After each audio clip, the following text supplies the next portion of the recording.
안녕하십니까. 여러분의 재간둥이 사이다 박지훈입니다. 오늘도 여러분과 함께 시원하고 재미있는 출근 소식 전해드리도록 하겠습니다. 자, 생방송 중에 궁금한 점 있으시면 바로 댓글 남겨주시고요. 자, 박지훈의 뉴스 인사이다 바로 시작하겠습니다.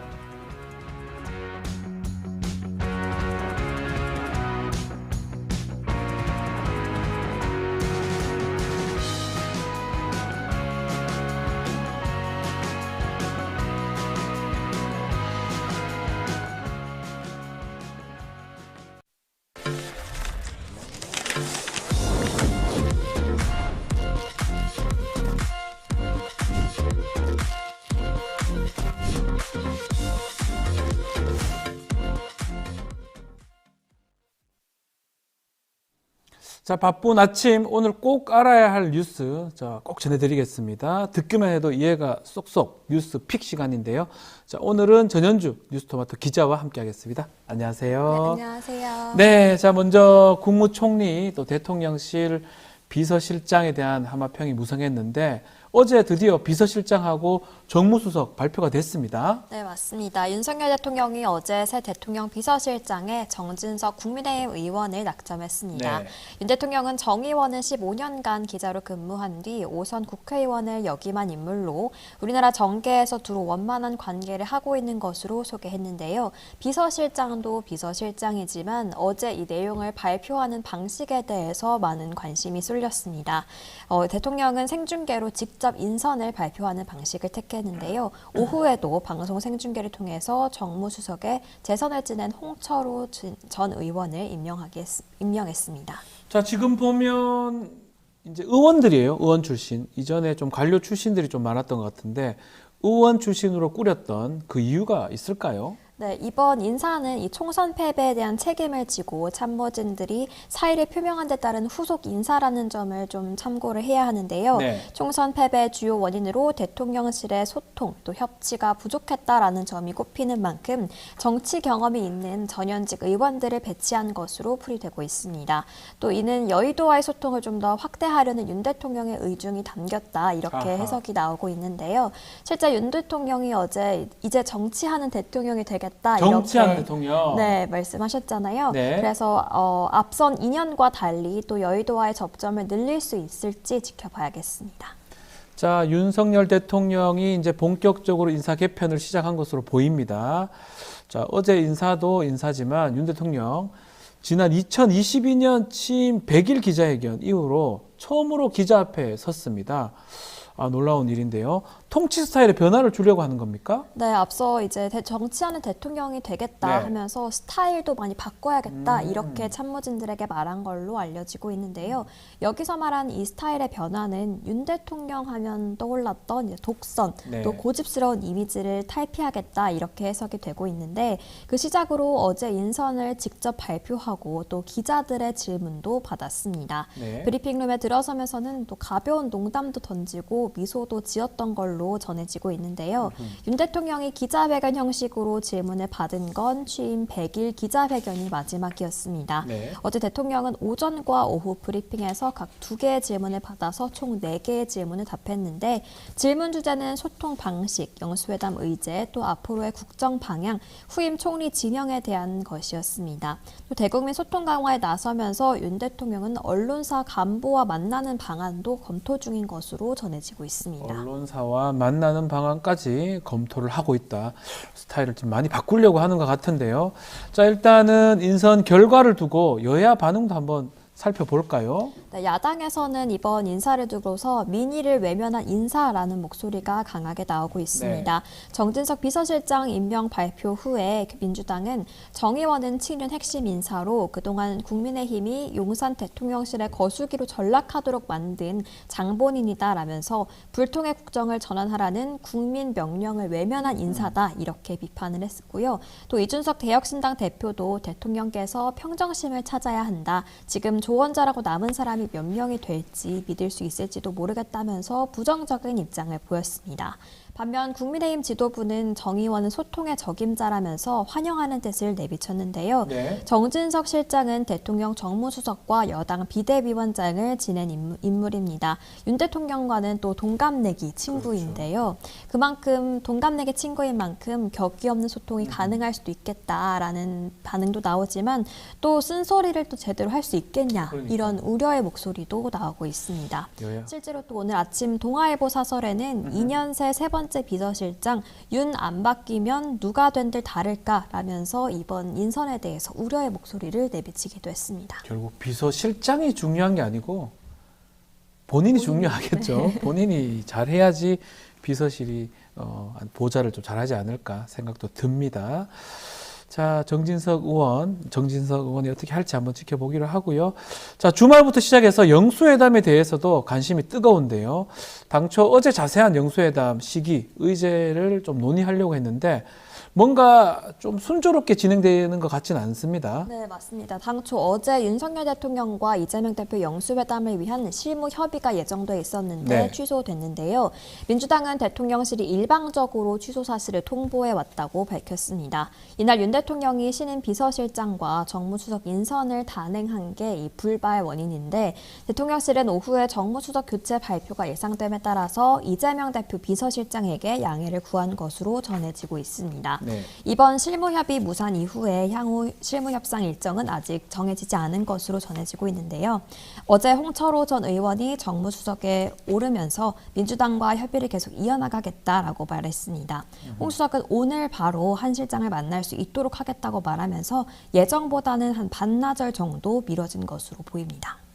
네, 자 지금 조금 더 미뤄진 상황이긴 한데 영수회담 이렇게 성사된 겁니다. 그래서 또 이루어질 것 같은데 조국혁신당도 지금 조국 대표도 본인도 만나 달라 이런 얘기를 했었는데 이번에는 이재명 대표한테 영수회담 전에 범야권 대표들 만나면 해야 되는 거 아니냐 이런 제안을 했네요. 네, 조국혁신당 조국 대표는 예. 어제 이재명 대표에게 영수회담 전에 범야권 연석회의를 만들어서 주도해달라 이렇게 말했습니다.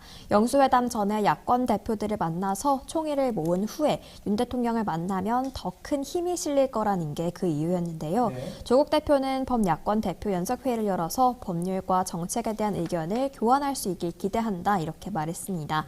범야권 연석회의가 성사될 경우 이재명 대표, 또 조국 대표, 이준석 개혁신당 대표 등이 한자리에 모이게 되는데요. 네. 조국 대표의 계속해서 이러한 행보는 원내 제3당 대표로서 입지를 견고히 하고 또 민주당을 압박하려는 게 아니냐 이런 해석이 나오고 있습니다. 자, 다음은 국민의힘으로 한번 가보겠습니다.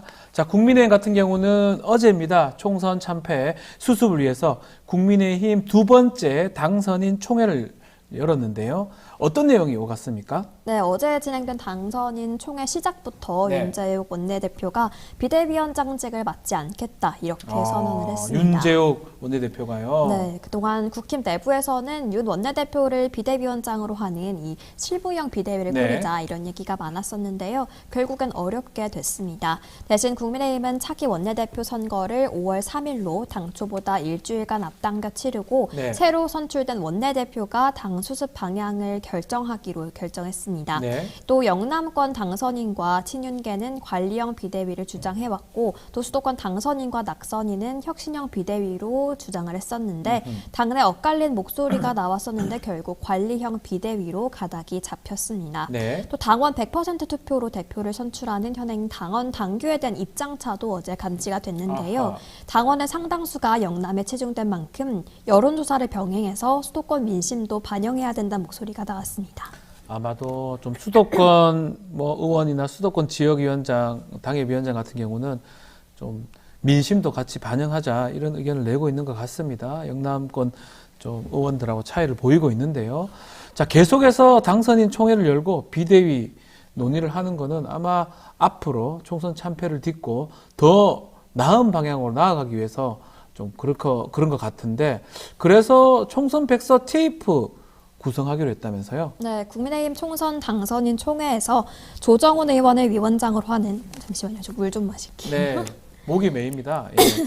조정훈 의원이 위원장이 됩니다. 네. 조정훈 의원이 앞서 공개적으로 본인이 네. 이제 총선 백서를 본인이 쓰고 쓰고 싶다, 싶다 그랬죠? 이렇게 밝혔는데요. 이 총선 백서에는 총선 참패 원인 분석과 함께 개혁 과제 등이 반영될 것으로 보입니다. 이 조정훈 의원은 참패 원인 분석은 기반이고 또 미래지향적으로 백서를 쓸 것이라면서 예. 제3자의 관점에서 쓰겠다. 중도와 보수는 물론이고 진보 사람들의 이야기까지 담아서 쓰겠다. 이렇게 밝혔습니다. 그래요. 제3자의 관점에서 정말 쓸 수만 있다면 그것도 상당히 괜찮은 백서가 될 것 같은데요. 좀 지켜보기로 하겠습니다. 자, 마지막으로 이 부분도 좀 짚어보겠습니다. 정년이 길어지면서 우리 사회가 풀어야 될 숙제가 국민연금 개혁 방안인데요. 돈을 더 내고 더 받자는 안도 있고 덜 내고 덜 받자는 안도 있어요. 자, 이게 어느 게 맞을지 시민 대표단은 어떤 걸 선택을 했습니까? 네, 국회 연금개혁특위가 선정한 시민대표단은 더 내고 더 받는 소득 보장안을 택했습니다. 더 내고 더 받자. 더 네. 내고 더 받자. 현행 9%인 네. 보험료율과 40%인 소득 대체율을 각각 13%, 또 50%로 올리는 방안이 더 많은 지지를 얻은 건데요. 이럴 경우 기금 소진 시점은 2061년으로 지금보다 6년 늦춰지지만 적자 규모는 현행보다 335조 원 정도 더 큽니다. 네. 또 국민연금 의무가입 상한 연령을 만 59세에서 만 64세로 높이는 것에 대해서는 시민대표단 80%가 찬성을 했고요. 시민들이 직접 참여해서 토론을 벌이는 이 아하. 설문조사를 통해서 의견 변화를 살펴보는 이번 토론이 국내에서 처음으로 이뤄진 건데 이게 시민이 참여하는 연금 개혁이다라는 점에서 높은 평가를 받아왔습니다. 네. 다만 이번 논의가 입법이라는 개혁의 결과물로 이어질지는 미지수인데요. 다음 달 29일까지인 21대 국회에서 합의안이 나오고 또 입법을 하기까지는 일정이 빽빽하다는 얘기입니다. 이로써 공은 이제 국회로 넘어간 상태입니다. 더 내고 더 받자. 이렇게 추진이 되면 뭐 저도 그렇지만 또 우리 전 기자도 그렇고 미래 세대한테 좀 부담이 더 갈 수밖에 없는 상황 같은데 청년들의 목소리가 반영된 겁니까? 이 부분에서 좀 네. 아쉽다라는 평가가 나오고 있는데요. 네. 이 더 내고 더 받는 안을 선택할 경우 올해 초등학교 3학년인 2015년생은 46살이 됐을 때 월급의 무려 35.6%를 국민연금 보험료로 납부하게 됩니다. 아, 그래요? 네, 이번 연금 개혁안으로 가장 많은 보험료 부담을 지게 된 미래세대의 입장이 정작 제대로 반영되지 못했다라는 지적이 불가피한데요. 네. 정책 당사자인 청년 세대가 과소 대표됐다는 겁니다. 공론화의 의제수기단 36명 중 청년 몫은 단 8명 뿐이었는데요. 게다가 개인 자격으로 참여한 청소년은 5명, 나머지 3명은 시민단체 몫이었습니다. 이 연금 개혁 문제가 세대 간의 갈등으로 또 이어질 수 있는 중요한 문제인 만큼 이 청년 세대가 소외됐다 이런 지적은 불가피해 보입니다. 네. 자, 우리 댓글에 우리 배동호님, 우리 전현주 기자님 반갑습니다. 글도 주셨고요. 이프로님, 또 손윤선님, 많은 분들 글 주셨습니다. 천정수님, 또 송아지님 댓글 감사드리고요.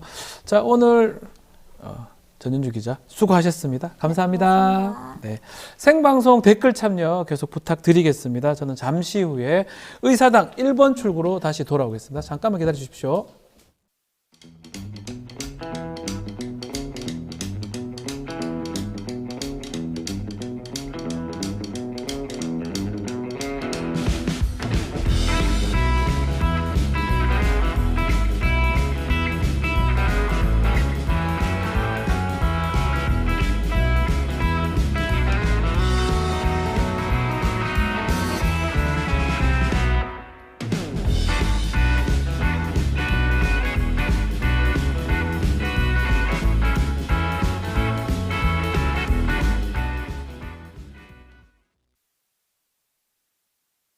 매일 10시 1시간만 투자하면 내 계좌도 10배거. 개장하자마자 급등? 따라잡아도 되나? 1분 대기조 점상이 답변해줍니다. 바쁜데 특징 중? 언제 공부해? 1시간만 투자하세요. 점상이 정리해줍니다. 단기로 치고 빠질 종목 없나? 매일 오전 10시 점상이 골라줍니다.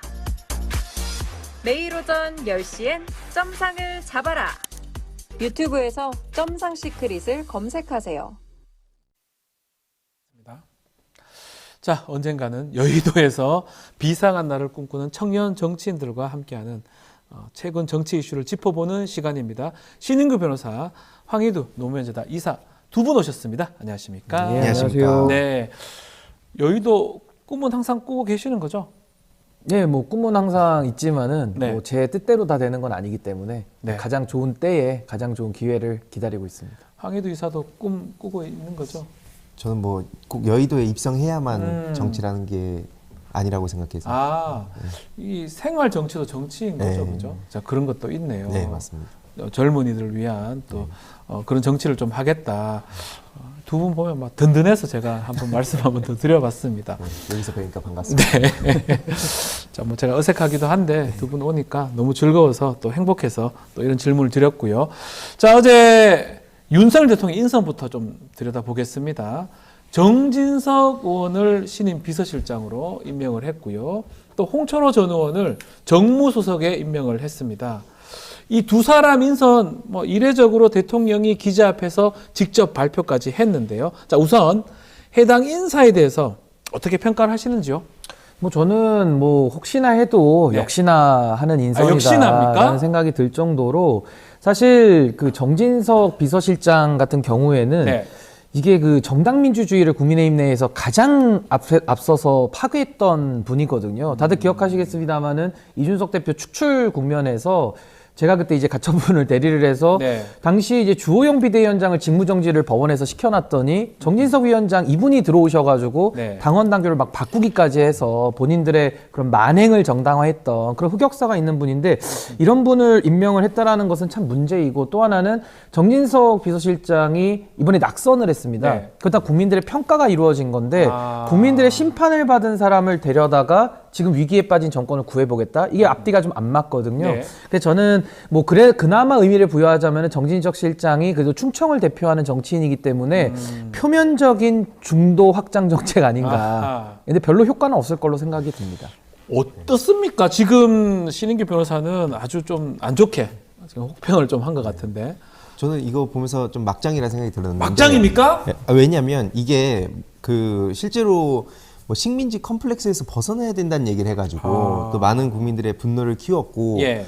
또 노무현재단 이사로서 말을 안 할 수가 없는 사건이 바로 그 입을 언급하진 않겠습니다. 네. 근데 아무튼 본인이 끔찍한 말을 해가지고 실제로 이게 1심에서 징역형까지 나왔거든요. 지금 6개월 실형이 있으면 선고된 네. 상황이죠. 근데 그게 이제 네. 뭐 당연히 뭐 항소를 할 수 있다고 보지만 네. 어쨌든 이게 그 당시에 국힘의 몇몇 의원들은 그래서 노사모 판사라고 하면서 판사에 대한 막 엄청난 비난까지 이어졌었습니다. 네.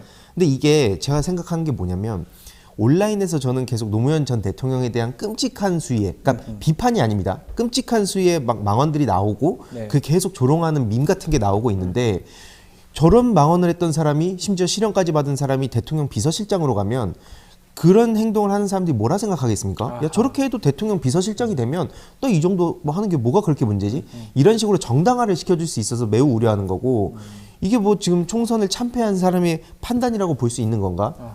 뭐 말이 안 된다 두 생각합니다. 분 다 비서실장 정진석 의원에 대해서 혹평을 지금 주시는 상황인데, 자, 그렇다면 홍철호 전 의원 정무수석 어떻습니까? 그러니까 어제 이제 윤석열 대통령이 홍철호 정무수석도 임명하는 과정에서 네. 똑같이 브리핑장에 나와서 소개까지 할 정도로 뭐 상당한 애정을 보였다고 볼 수 있는데 네. 저는 홍철호 수석은 나름대로 당내에서는 합리적이라는 평가를 듣는 분이긴 합니다만은 이분이 그동안에 김포 출신이거든요. 네. 수도권 출신의 전직 의원으로서 당내 요직도 하면서 윤석열 정권 이렇게 망가질 때까지 단 한마디라도 쓴소리를 한 적이 있나요? 뭐 쓴소리 내지는 건강한 비판이라도 한 적이 있나요? 그러니까 네. 그러려면 본인의 용기가 필요하고 소신이 필요했었어야 했는데 지금 기준으로는 지금 네. 오늘 이 시간까지 저는 홍철호 정무수석이 용기 있는 말과 소신 있는 이야기를 한 걸 제가 들어본 적이 없거든요. 아. 뭐 내부적으로 했는 것까지는 제가 모르겠습니다만은 내부적으로 했더라도 윤석열 정부가 안 바뀌었다라고 하면은 의미 없는 조언한 거 아니겠습니까? 근데 이렇게 국민 앞에 떳떳하게 소신 있는 정치를 못하는 분을 갖다가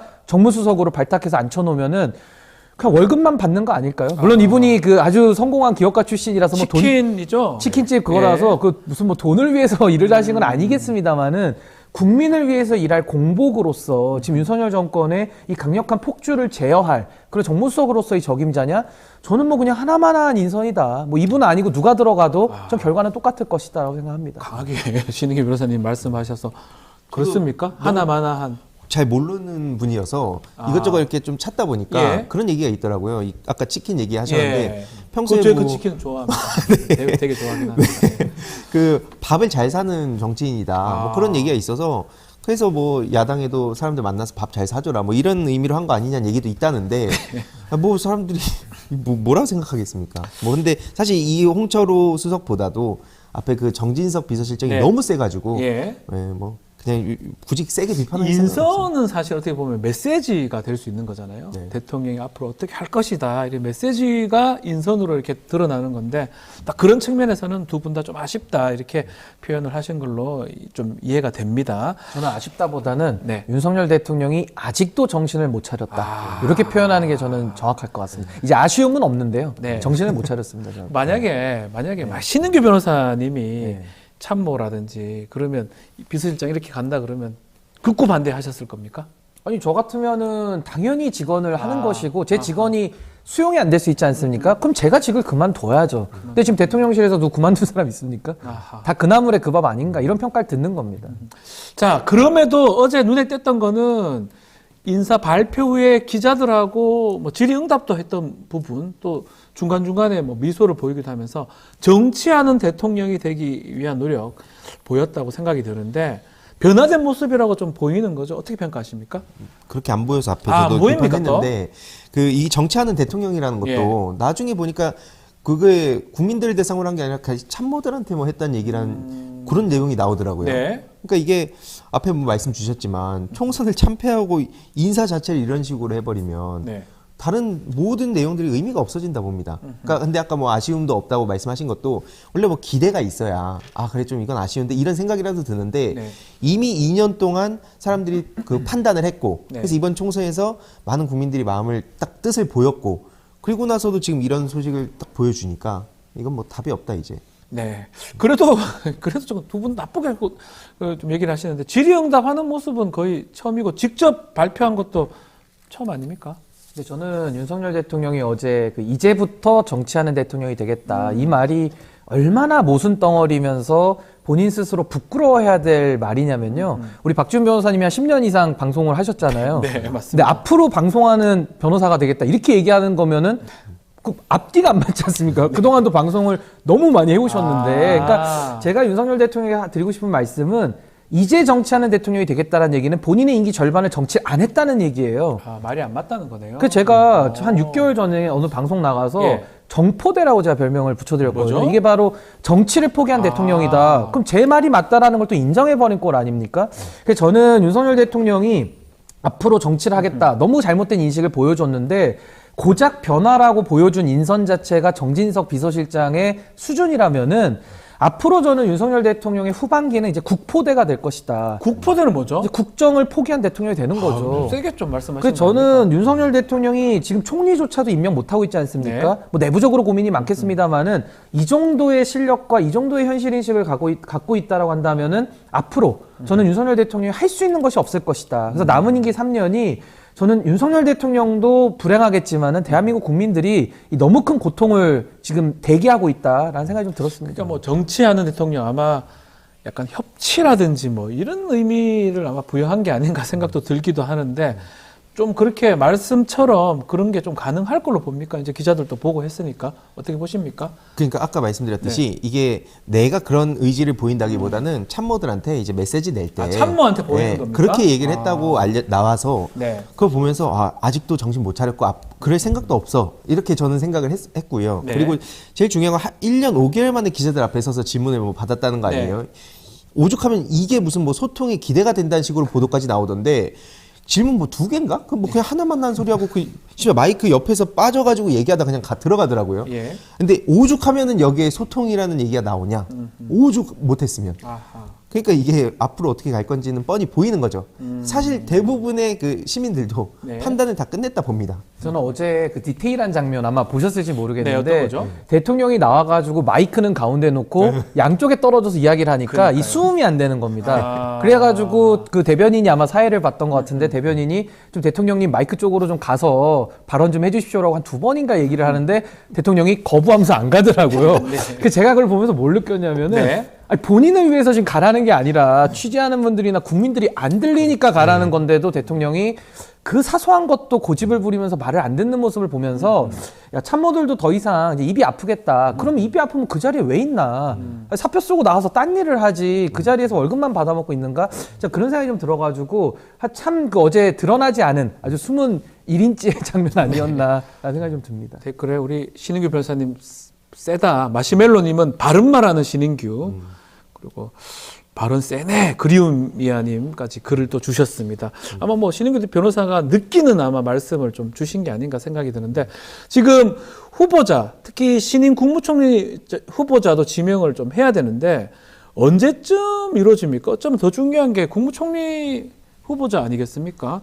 이 이재명 대표 회담 이후에 할 거다 이런 관측도 있어요. 그러니까 지금도 윤석열 대통령이 뭐 총리 후보자를 네. 계속 고민은 하고 예. 내부적으로 검토는 하겠습니다만은 아직 발표를 못하는 것은 그만큼 지금 주변에 인물이 없다라는 뜻이고 네. 아직도 본인의 고집을 내려놓지 않았다라고 해석할 수밖에 없거든요. 아. 그래서 저는 지금 뭐 영수회담이 이미 제한이 돼 있는 상태에서 한 25일 이후에 지금 네. 그 이루어질 건데 그렇다면 저는 총리 지명 같은 경우는 이재명 대표와 영수회담을 만약에 이루어진다면 그 영수회담 이후에 저는 총리 후보자를 발표하지 않을까. 그러면서 야당의 의견도 좀 들었다라는 명분 쌓기 아니겠는가라는 생각이 좀 듭니다. 혹시 영수회담 하면서 총리 후보자 이렇게 얘기 좀 하면서 좀 도와달라 아니면 추천해달라 이러면 거국내가게 되는데 추천해달라 이 정도까지 가능할까요? 그러니까 지금 그 하는 언플하는 방식을 보면 뭔가 그런 척을 하는 것처럼 지금 몰아가고 있는데 사실 저는 그거에 대한 신뢰가 저뿐만 아니라 많은 사람들이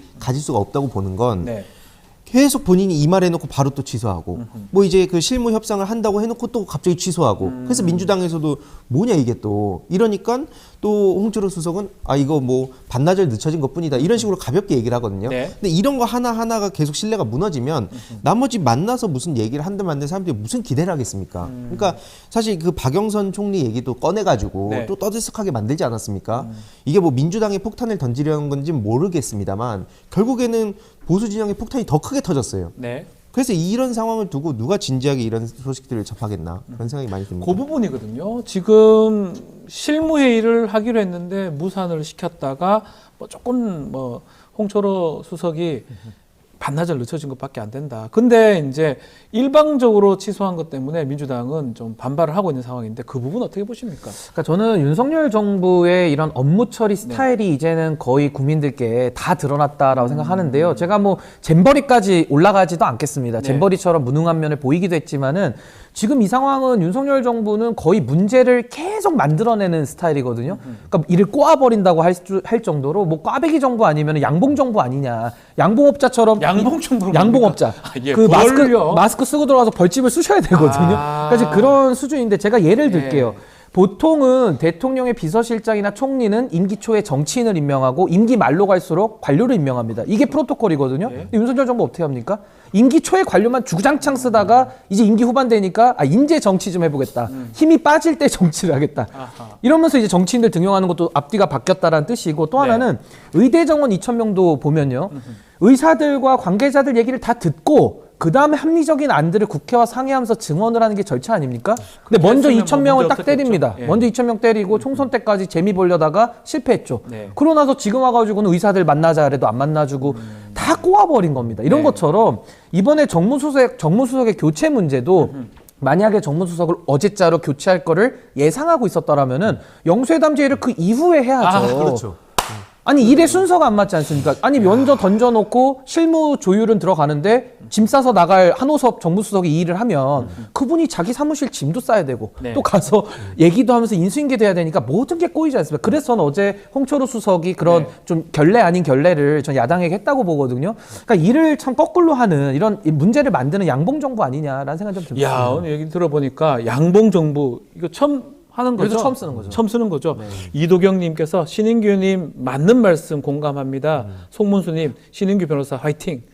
그리고 꽃다지님도 양봉업자에 빵 터지신 것 같아요.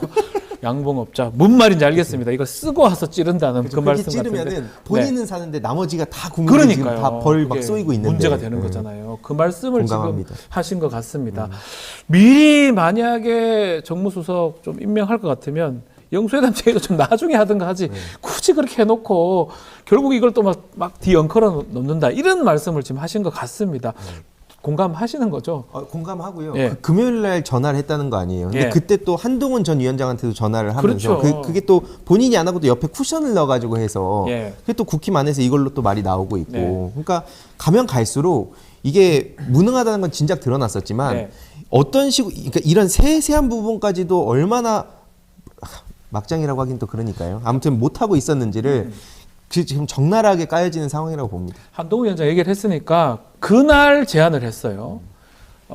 이재명 대표한테 영수회담 제안한 날 그날 또 한동훈 위원장한테 오찬 제안을 다음 주 월요일 날 하자고 했는데 또 거절했다고 하고요. 어떻게 평가를 해야 됩니까? 뭐 돌아올 수 없는 강을 건넜다 이런 얘기도 있는 것 같고요. 그러니까 이제 아무래도 세간에는? 윤석열 대통령의 아마 사감이 매우 네. 묻어난 행보다라고 보는데 윤석열 대통령은 지금까지 정치를 안 하고 계속 자기 한풀이 정치 내지는 본인의 감정만을 소모시키는 이런 방식의 정치를 해왔는데 한동훈 위원장 케이스도 똑같습니다. 네. 지금 한동훈 위원장이 오자마자 이제 100일 만에 완전히 선거를 말아먹었는데 예. 모든 책임을 다 지고 가지 않습니다. 제가 그래서 어느 날에는 이거 거의 뭐 희생양 아니냐, 희생제물처럼 보여질 정도로 어쨌든 좀 불쌍해 보이기도 하더라고요. 그래요? 뭐 그 홍준표 시장의 언행이나 이런 거 보면. 근데 외신 얘기도 많이 하시고. 예, 근데 네. 저는 이것도 마찬가지인 게 홍준표 시장을 16일에 만났더라고요. 네. 그러고서 19일에 지금 한동훈 위원장이 제안을 하다 보니까 그 3일간 한동훈 위원장은 홍준표 시장으로부터 엄청 두드려 맞은 거거든요. 네. 그러니까 이것도 일 처리가 잘못된 게 먼저 만난다고 했으면 한동훈 위원장을 먼저 만나서 고생했으니까 위로해주고 뭐 다음 향보를 이야기해볼 수 있는 건데 홍준표 시장을 먼저 만나가지고 욕을 다 해놓고 네. 그러고 나서 만나자고 하니까 한동훈 위원장이 바보가 아니면은 이 오찬 약속을 수락할 수가 없는 겁니다. 아하. 그러니까 이 부분도 지금 집권 여당의 지금 지지율이 대통령 지지율이 23%까지 내려와서 상당히 지금 위태위태한 상황인데 여당이 또 분열이 되거든요. 네. 그럼 앞으로 정치를 이제부터 하겠다고 하는데 이제 정치를 할 기반이 없어진다라는 생각이 좀 듭니다. 말씀대로라면 한동훈 위원장의 정중한 건강상 이유 때문에 거절했다고 하는데 거절할 수밖에 없는 상황이다 이렇게 봐야 되는 겁니까?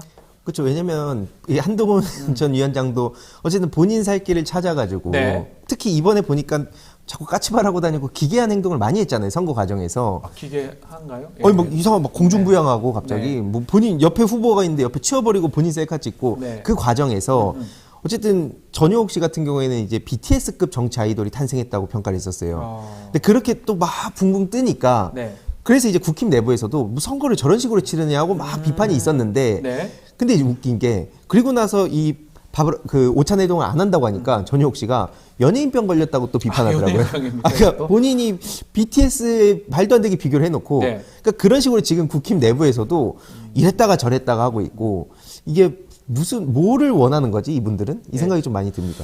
그러면 혹시나 한동훈 위원장도 뭐 지금 사임할 때도 비대위원 사임할 때도 정치하겠다 이런 뜻을 좀 비춘 걸로 해석이 되는데 혹시 윤석열 대통령 정치 차별화 나섰다고 봐야 되는 겁니까? 근데 나름대로 한동훈 네. 위원장은 정치를 할 걸로 보여지기 할 걸로 때문에 보인다. 뭐 윤석열 대통령과 차별화라고 하면 차별화로 볼 수 있는데 문제는 네. 한동훈 위원장 본인의 정치적 자질이 없다. 그리고 컨텐츠가 없어요. 그러니까 아, 차별화를 없습니까? 하려면은 그러니까 이제 윤석열 대통령과 다른 무엇을 갖고 나와야 네. 되는데 아까 우리 황 이사님 말씀하신 대로 사진 찍는 거랑 야당 공격하는 비난 외에는 이분이 보여준 게 없거든요. 그래서 저는 앞으로 정치를 더 할 수 있을까가 매우 의문인데다가 이분이 출마를 하면 이제 여권은 완전히 난장판 되는 겁니다. 서로 이제 이전 투구로 들어가면서 서로 이제 책임론 가지고 서로 멱살잡이를 하는 국면으로 가는 거거든요. 게다가 한동훈 위원장은 본인이 출마를 하면 첫 출마입니다. 네. 물론 당직이지만요. 예. 그러면은 본인의 개인 문제, 그리고 배우자 문제, 딸 문제, 장인어른 문제, 그리고 천안 문제, 모든 개인사가 이제 정치권의 소환이 되면서 사실은 없는 문제도 만들어서 나올 거거든요. 네. 그래서 저는 한동훈 위원장이 이 정치적 공격을 받아들일 만큼 내공이 성숙되어 보이진 않는다라는 생각이 좀 듭니다. 당대표 이번에 뭐 전당대회 하면 도전할 수도 있을까요? 한동훈 전 위원장?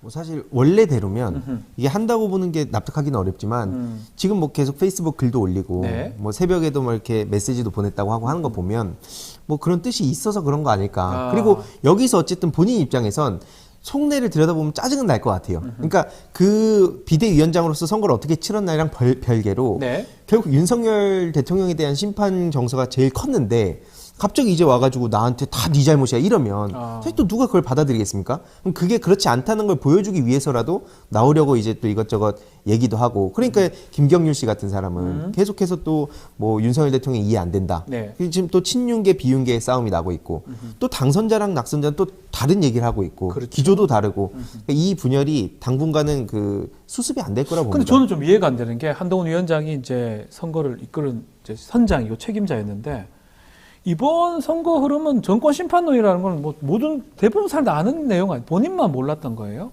근데 이제 한동훈 전 위원장에게는 기회가 한 두세 차례 있었죠. 예. 있었는데 그 기회마다 윤석열 대통령한테 머리를 수그리고 굉장히 비굴한 모습을 보였기 때문에 저는 그 국면 국면에서 만약에 민심을 완전히 쫓아가서 김건희 특검법도 통과시키고 예. 예를 들어 뭐 다른 특검법까지도 아하. 더 통과시키는 쪽으로 한동훈 위원장이 민심을 100% 쫓아갔더라면은 지금과는 완전히 딴 세상이 열렸을 겁니다만은 본인이 굴복한 그 대가를 치르는 것이고 아까 황 네. 이사님 설명 들으면서 저는 토사구팽이 또 떠올랐거든요. 뭐죠? 그러니까 토사구팽이 사냥개를 풀어놨다가 네. 사냥이 끝나니까 사냥개를 잡아먹는 거 아닙니까? 그렇죠. 이준석 대표 삶아먹고 김기현 대표 삶아먹고 이제 한동훈 위원장 삶아먹는 거예요. 그러니까 그 메커니즘을 몰랐다라고 하면은 본인이 너무 지금 순진하게 윤핵관들을 바라봤던 거 아닌가라는 생각이 좀 듭니다. 토사구팽까지 지금 나왔습니다.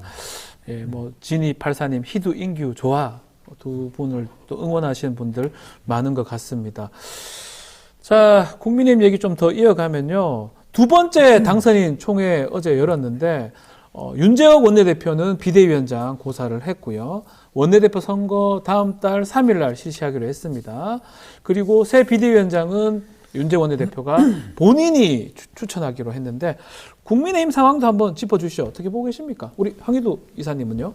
아까도 말씀드렸지만 지금 일단 윤재욱 원내대표 입장에서 네. 빨리 여기서 발 빼고 싶을 것 같아요. 왜냐하면 지금 윤석열 대통령을 비판하는 사람들이 전부 다 좌파라고 비판받거든요. 그래서 한동훈 전 위원장도 좌파 아니냐 이런 얘기를 그러니까 이준석이 축출되는 과정에서도 똑같은 얘기를 네. 들었고 유승민 전 의원도 계속 좌파라 그랬고 그러니까 그런 식으로 사람들 계속 쫓아냈는데 지금도 까딱하면 그냥 좌파라는 소리 들으면서 막 쫓겨나고 네. 그 태극기 세력한테 엄청난 비판을 받게 되잖아요. 근데 이제 중요한 거는 그럼 여기서 그 목소리를 듣게 되냐 들어도 되냐 네. 뭐 이제 40년 지기 석동현 뭐 이런 또 정치인들은 뭐 우파 애국 시민들을 버려서 이번에 진 거다 이런 얘기를 또 하고 있는 게 현실이에요. 목소리 다 다르네요. 네, 다 다르죠. 근데 또 그분들 목소리가 또 크잖아요. 네. 또 굉장히 과격한 모습도 있고 그러다 보니까 이 사이에 이거 괜히 덥석 물면 큰일 나겠다.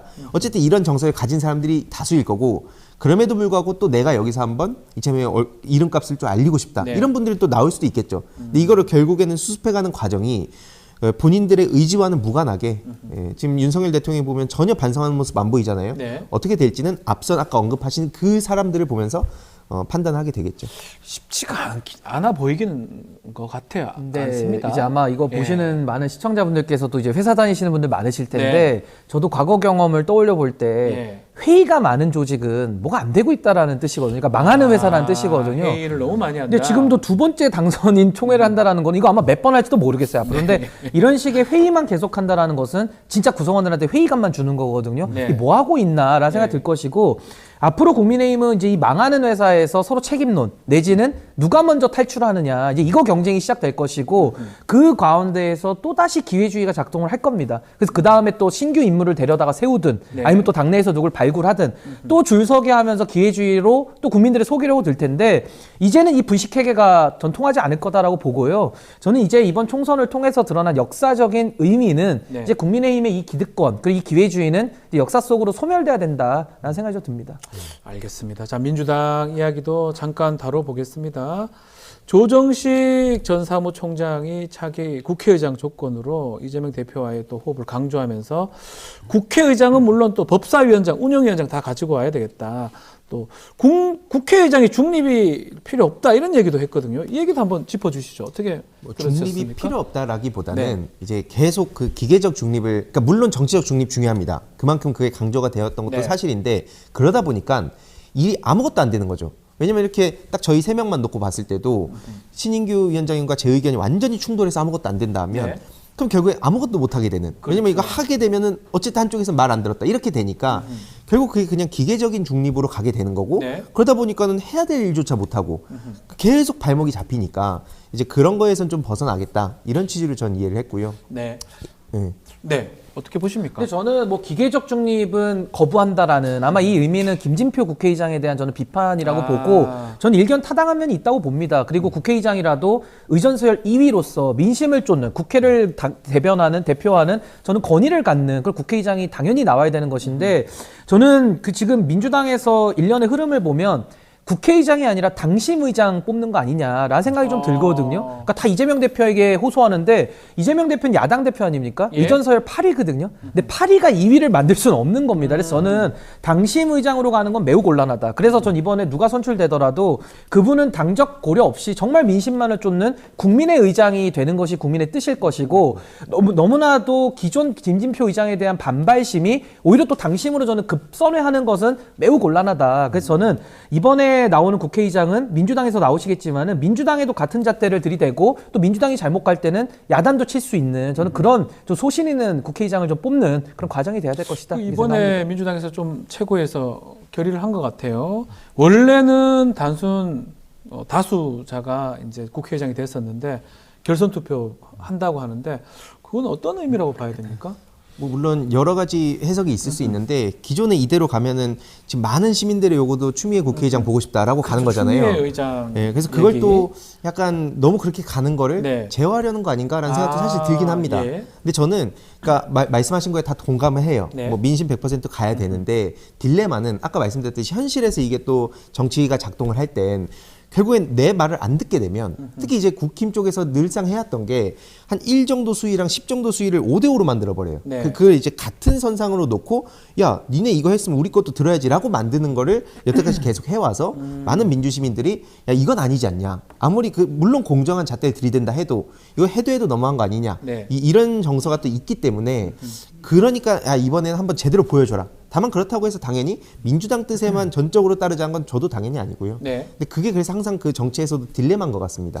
알겠습니다. 저 민주당도 앞으로 국회의장 또 그리고 22대 국회를 운영하는 모습 어떻게 할지 봐야 되는데 이 영수회담 의제도 한번 얘기를 좀 나눠보면 일단은 지원금 25만 원 지원금 전국민 지원금 또 행제세 또 최상병 특검 김건희 특검 이런 것들이 영수회담 한다면 올라갈 거로 봅니까? 이재명 대표하고. 근데 저는 이제 윤석열은요? 지금 뭐 민생의제라고 해서 지금 경제가 너무 어렵기 때문에 저는 당연히 논의를 해야 된다는 입장임에도 불구하고 네. 지금 시점에서는 저는 가장 우선순위에 놔야 될 것은 전 최소근 상병 특검을 비롯한 전 김건희 특검 이 특검에 대한 진실 규명이 전 가장 먼저 이루어져야 된다고 봅니다. 왜냐하면 민생을 아무리 이야기한다 한들 지금 윤석열 대통령은 민생에 관심이 없거든요. 근데 네. 이분이 첫 번째 메시지를 국민들 앞에 낼 때 첫째도 민생, 둘째도 민생이라는 어처구니 없는 이야기를 하고 있어요. 그래서 저는 오히려 윤석열 대통령에게 판을 깔아주거나 오히려 역이용을 당할 수 있는 주제들은 매우 조심해서 다뤄야 된다. 그래서 저는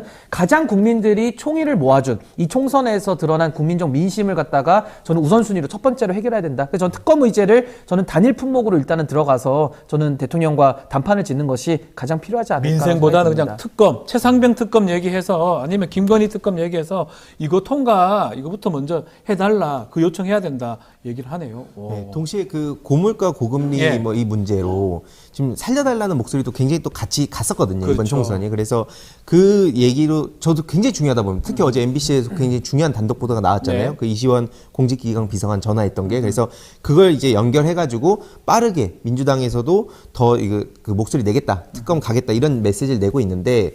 그것과 동시에 이제 그 대파 875원도 상당히 많은 사람들한테 그 공감을 이끌어냈어요. 네. 그 분노의 정서가. 그래서 그것도 이제 올려서, 왜냐면 또 지금 얘기를 안 하면 나중에 또 뒤로 가게 되면 뭔가 이제 선거철 맞물렸을 땐 또 이거 돈 뿌리게 한다. 포퓰리즘 한다. 네. 심지어 뭐 마 X에 비유하지도 않았습니까? 예. 제가 여기서 뭐 언급을 하면 안 될 것 같아서. 예. 그러니까 그렇기 때문에 지금 이럴 때 논의를 해서 앞으로 뭐 어떻게 조정해 갈 것이냐, 뭐 금액은 어떻게 맞춰갈 것이냐, 이런 논의를 같이 지금 하는 게 좀 뭐, 필요하다고 근데 봅니다. 특검이 윤석열 대통령 입장에서는 약간 아킬레스건 같은 거라서 이게 얘기가 될까요? 의제로 선정이 그러니까 될까요? 저는 의제를 그물망식으로 너무 벌려버리면은 하나의 집중도가 떨어진다라는 차원이었고 네. 저는 민생 문제는 윤석열 대통령은 민생에 관심이 없는 분이거든요. 그러니까 오히려 그 표면적 액션에 속으면 안 되고 네. 오히려 국회에서 저는 민주당이 주도해서 민생 이슈를 이끌어가는 것이 더 낫고 대통령하고 담판을 지을 때는 지금 가장 중요한 게 뭐겠습니까? 길 가는 분들 아무나 붙잡고 물어봤을 때 저는 제일 많이 동의할 수 있는 것은 이 정부의 국기문란 사안에 대해서 진실을 좀 밝혀라. 네. 근데 아직까지도 지금 민주당 주도로 해서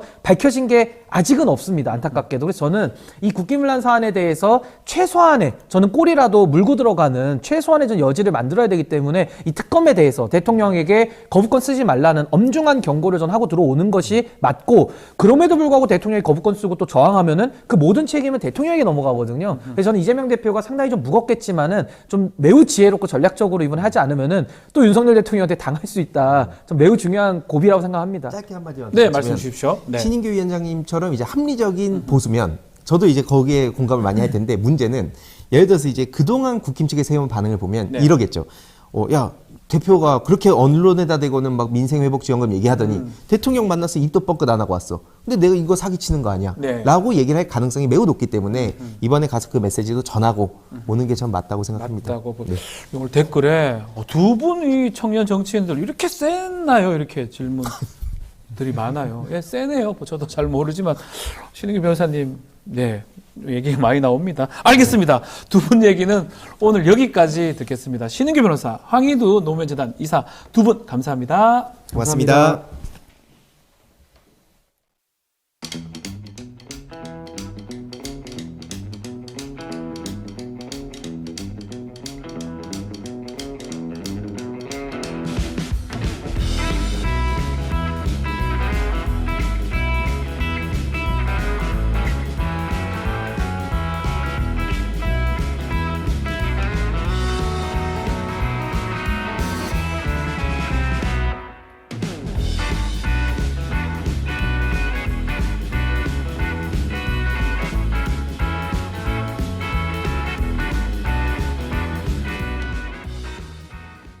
한 주간의 민심을 쏙쏙들이 살펴보겠습니다. 이승영 뉴스토마토 본부장, 또 윤희웅 오피니언 라이브 센터장 두 분 함께합니다. 안녕하십니까? 안녕하세요. 제가 장담을 하건데 이런 분석은 두 분이 최고 같아요. 미디어 토마토 하니까 제가 말씀 드리는 거고 또 우리 윤희웅 센터장님은 뭐 항상 하지만 하여튼 객관적으로 또 잘 분석을 센터장님이 해주십니다. 워낙에 잘하시니까 본부장님께서 배우는 중입니다. 네, 잘 끌어주십니다. 특히 오늘 이 코너는 미디어 토마토에서 실시한 여론조사, 아마 어제 딱 했던 여론조사, 오늘 공포되는 건가요? 네, 오늘 그렇죠? 아침에 오늘 아침에 공포되는 여론조사 중심으로 얘기를 하겠습니다. 미리 말씀을 드리겠습니다. 뉴스토마토 의뢰로 20일부터 21일까지 이틀간 만 18세 이상 전국 성인 남녀 1,004명 대상으로 실시했고 휴대전화 가상번호를 활용한 무선 ARS 방식입니다.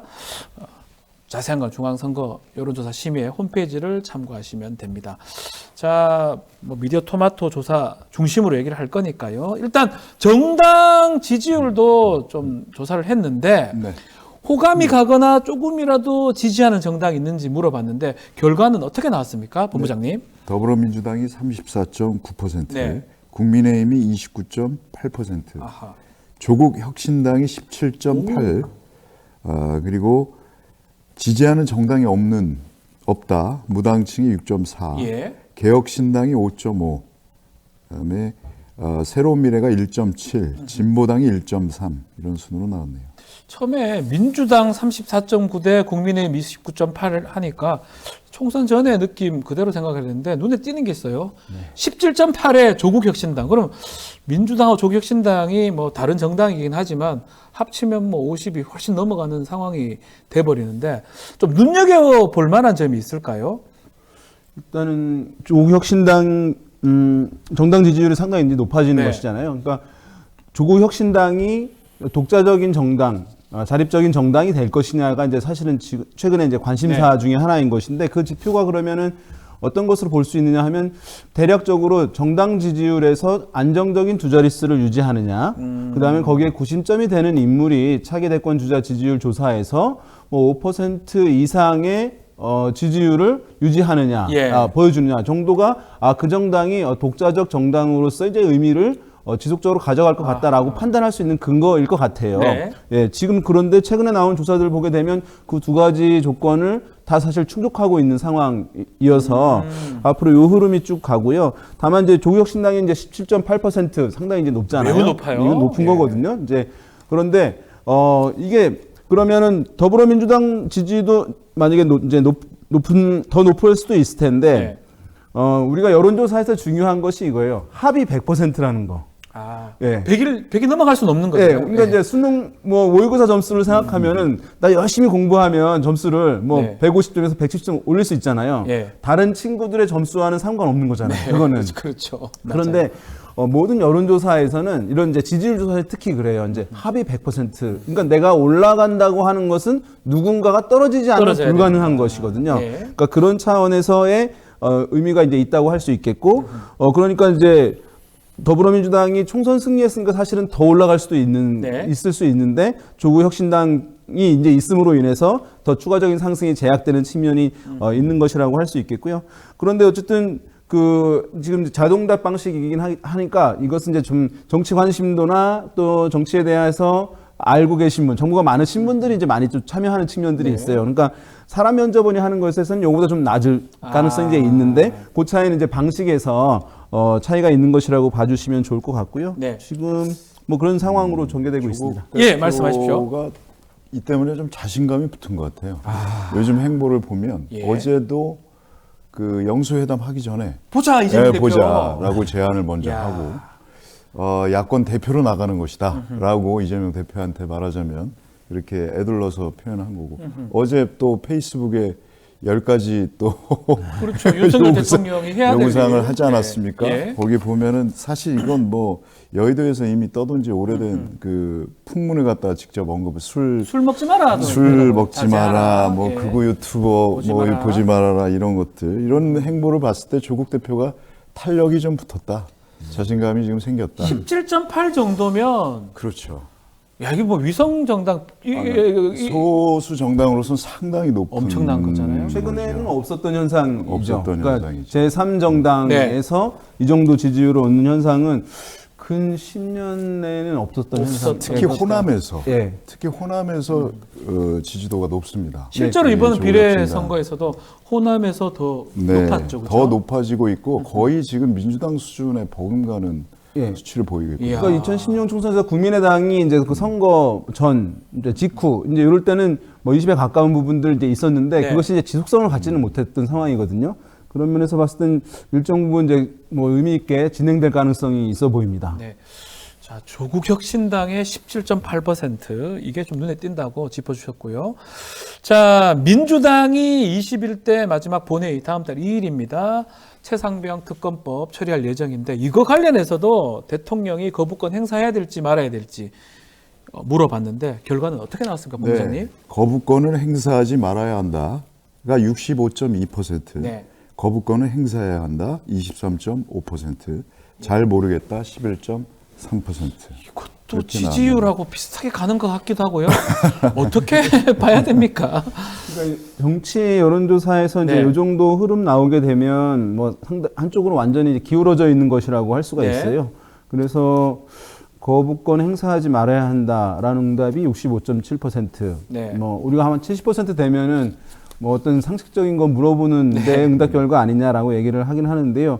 만약에 이제 이것을 윤석열 대통령이 거부권 행사 유무에 대해서 질문을 한 것이잖아요. 네. 만약에 특검에 대한 찬반을 물었으면 격차는 좀 더 났을 것 같아요. 컸을 것이다. 왜냐하면 이제 국민의힘 지지자나 아하. 보수 성향층에서 대통령에 대한 이제 그 호불호 또 네. 지지 여부를 떠나가지고 이제 응답을 할 수 있는 것이거든요. 근데 이것은 이제 윤 대통령이 거부권을 행사해야 되냐 말아야 되냐. 그러니까 네. 그러면은 윤석열 대통령 국민의힘 지지자나 보수 성향층에서는 약간 이제 거기에 보호하려고 하는 심리가 작동된 측면들이 있기 때문에 근데 그럼에도 불구하고 격차가 이렇게 컸다고 하는 것은 뭐 이것을 어떤 다른 정치적 액션을 통해서 특검법에 대해서 이제 통과를 안 시키거나 아니면 거부권을 행사함으로써 이걸 좀 무마하려고 하는 시도가 대중 여론 차원에서는 쉽지 않은 이제 그 정도 수치라고 할 수 있을 것 같아요. 그래서 지금 말씀대로 국민의힘 지지층에서는 이 질문에 대해서 63.6%가 행사해야 된다. 이게 정당마다 다르긴 다르군요. 다릅니다. 예. 민주당 지지층에서는 무려 92.8%가 행사하면 안 된다. 안 돼. 압도적이네, 민주당은. 압도적이죠. 조국혁신당 지지층에서도 92.4%가 반대입니다. 그러니까 이런 경우에는 그러면은 뭐 민주당 지지층이나 이제 야당 지지층에서는 거부권 행사하지 말아야 한다는 게 월등히 높고 네. 국민의힘 지지층이나 보수에서는 행사해야 한다 거부권을 이렇게 이제 높은데 그러면은 왜 이렇게 크게 나왔지? 이럴 때는 이제 중도 성향층 어느 네. 정당도 지지하지 않는 중도 성향층의 의견이 어떤가라고 이제 살펴보는 것이 이제 흐름인데 여기서 봤을 때는 뭐 65.5% 네. 중도 성향층에서 그러니까 중도 성향대로 여론조사는 잡히는 게 많네요. 예, 원래는 이제 사실 이론적으로 생각한다면 중도라고 하니까 네. 보수 성향층과 진보 성향층의 중간 정도 네. 모든 사안에 대해서 거의 이제 팽팽하게 나오는 것이 평온한 시대에 나타나는 여론이에요. 평온한 시대예요. 예, 그런데 이제 네. 이것이 한쪽으로 기울어지게 되면 통상 6대4 정도로 기울어지는 것이 이쪽 흐름이 좀 강하다. 네. 뭐 진보사가 강하다. 이제 중도가 야권에 좀 기울어져 있다라고 하는데 지금은 그거를 더 넘어서는 7대3 이상이 돼버리네요. 상황이니까 네. 예, 중도 성향층이 이제 여권에 대해서 네. 대통령에 대해서 반감이 상당히 이제 큰 상황이라고 봐야 될 것 같습니다. 자, 총선 참패 책임을 지고 대통령실에서는 인적 쇄신 예고를 했는데요. 자, 박영선 전 장관이 국무총리에 거론이 됐었고요. 양정철 전 민주연구원장이 비서실장에 거론된다 이런 보도도 있었습니다. 이거에 대한 조사도 있었네요. 토마토 잘 조사하는데요. 네. 네, 두 사람에 대한 찬반 반응을 여쭤봤는데 반대가 56.2%, 야. 찬성이 16.7%, 잘 모르겠다 27.2% 네. 이런 결과가 나왔네요.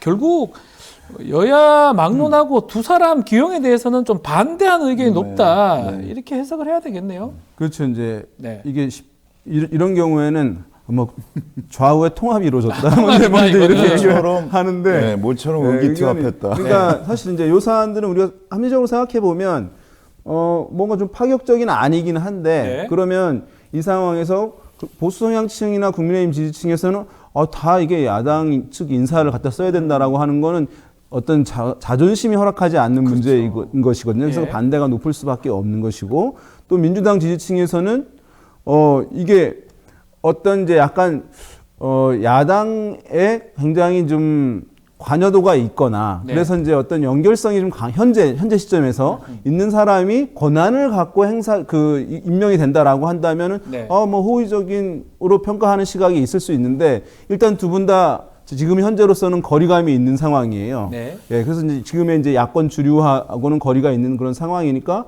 굉장히 또 기분 나쁘게 받아들이는 측면들이 작동하고 네. 그래서 찬성 의견이 10%대에 그치는 그런 상황이라고 할 수 있겠습니다. 뭐 눈에 띄는 게 20대 50.9%는 잘 모르겠다, 관심도 없다 이런 너무 어떤 어려운 측면인지 뭐 모르겠습니다. 누군지도 모르겠고 왜 그 사람들이 하는지 모르겠다 이거네요. 그만큼 그 윤 네.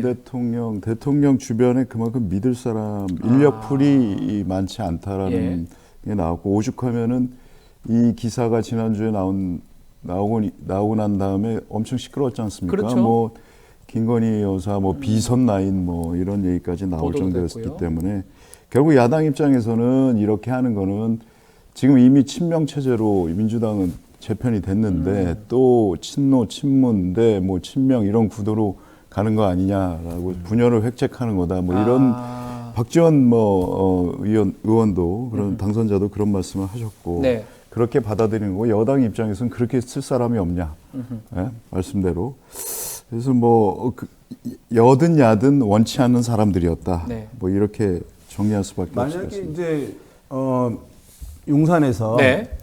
뭐 야당의 이제 이재명 대표든 어떤 상징적 인사한테 좀 추천을 해주세요라고 해서 이제 야당에서 이런 인사를 추천했다라고 하면 좀 달라졌을 수는 있을 것 같아요. 네. 그런데 야당 지지 성향층에서는 좀 우호적으로 평가하는 기류가 있었을 테니까 근데 그런 상황이 아니니까 야당에서도 이제 즉각적인 지지층에서 반감을 표출한 것으로 보입니다. 저는 대통령 네. 입장에서도 총선이 끝나고 나서 과연 자기 편이 누가 있을까, 누가 남아 있을까를 생각했을 것 같아요. 고민을 하고 있다. 이 고민하고 말이죠. 그러니까 차기 또 첫 차기를 생각했을 때 만약 이재명 대표가 다음에 차기 대통령이 되면 자기는 어떻게 될 것인가라는 그림도 그려봤을 거고 아하. 뭔가 그림을 그리는 과정에서 이런 해프닝이 벌어진 거 아닌가 저는 그렇게 봅니다. 자, 그렇지만 결국은 비서실장에는 정진석 네. 의원이 임명이 됐습니다. 어떻게 보십니까, 정진석 의원? 장고 끝에 악수를 뒀다. 악수입니까, 그거? 악수입니다. 또 악수라 그럽니까? 네. 그러니까 이게 민심에서 예. 총선 결과 민심이 어떻게 하라고 분명히 주문을 했는데도 불구하고 자신을 정치에 입문시켰다고 하는 네. 그런 분을 또 정진석 의원이 어떤 분입니까? 당심은 뭐 민심은 당심이고 그렇죠. 당심은 윤심이다. 예. 뭐 이렇게 해가지고 100%에서 이준석 전 대표 몰아낸 분 아닙니까? 그거에 그야말로 원조 당정 관계, 수직적 관계를 만드는데 장본인인데 네. 그런 사람을 또 기용을 했으니 네. 차라리 그냥 더 오랫동안 정보를 더 했으면 어땠을까라는 생각이 드네요. 이게 이제 앞으로 흥미로운 포인트는 네.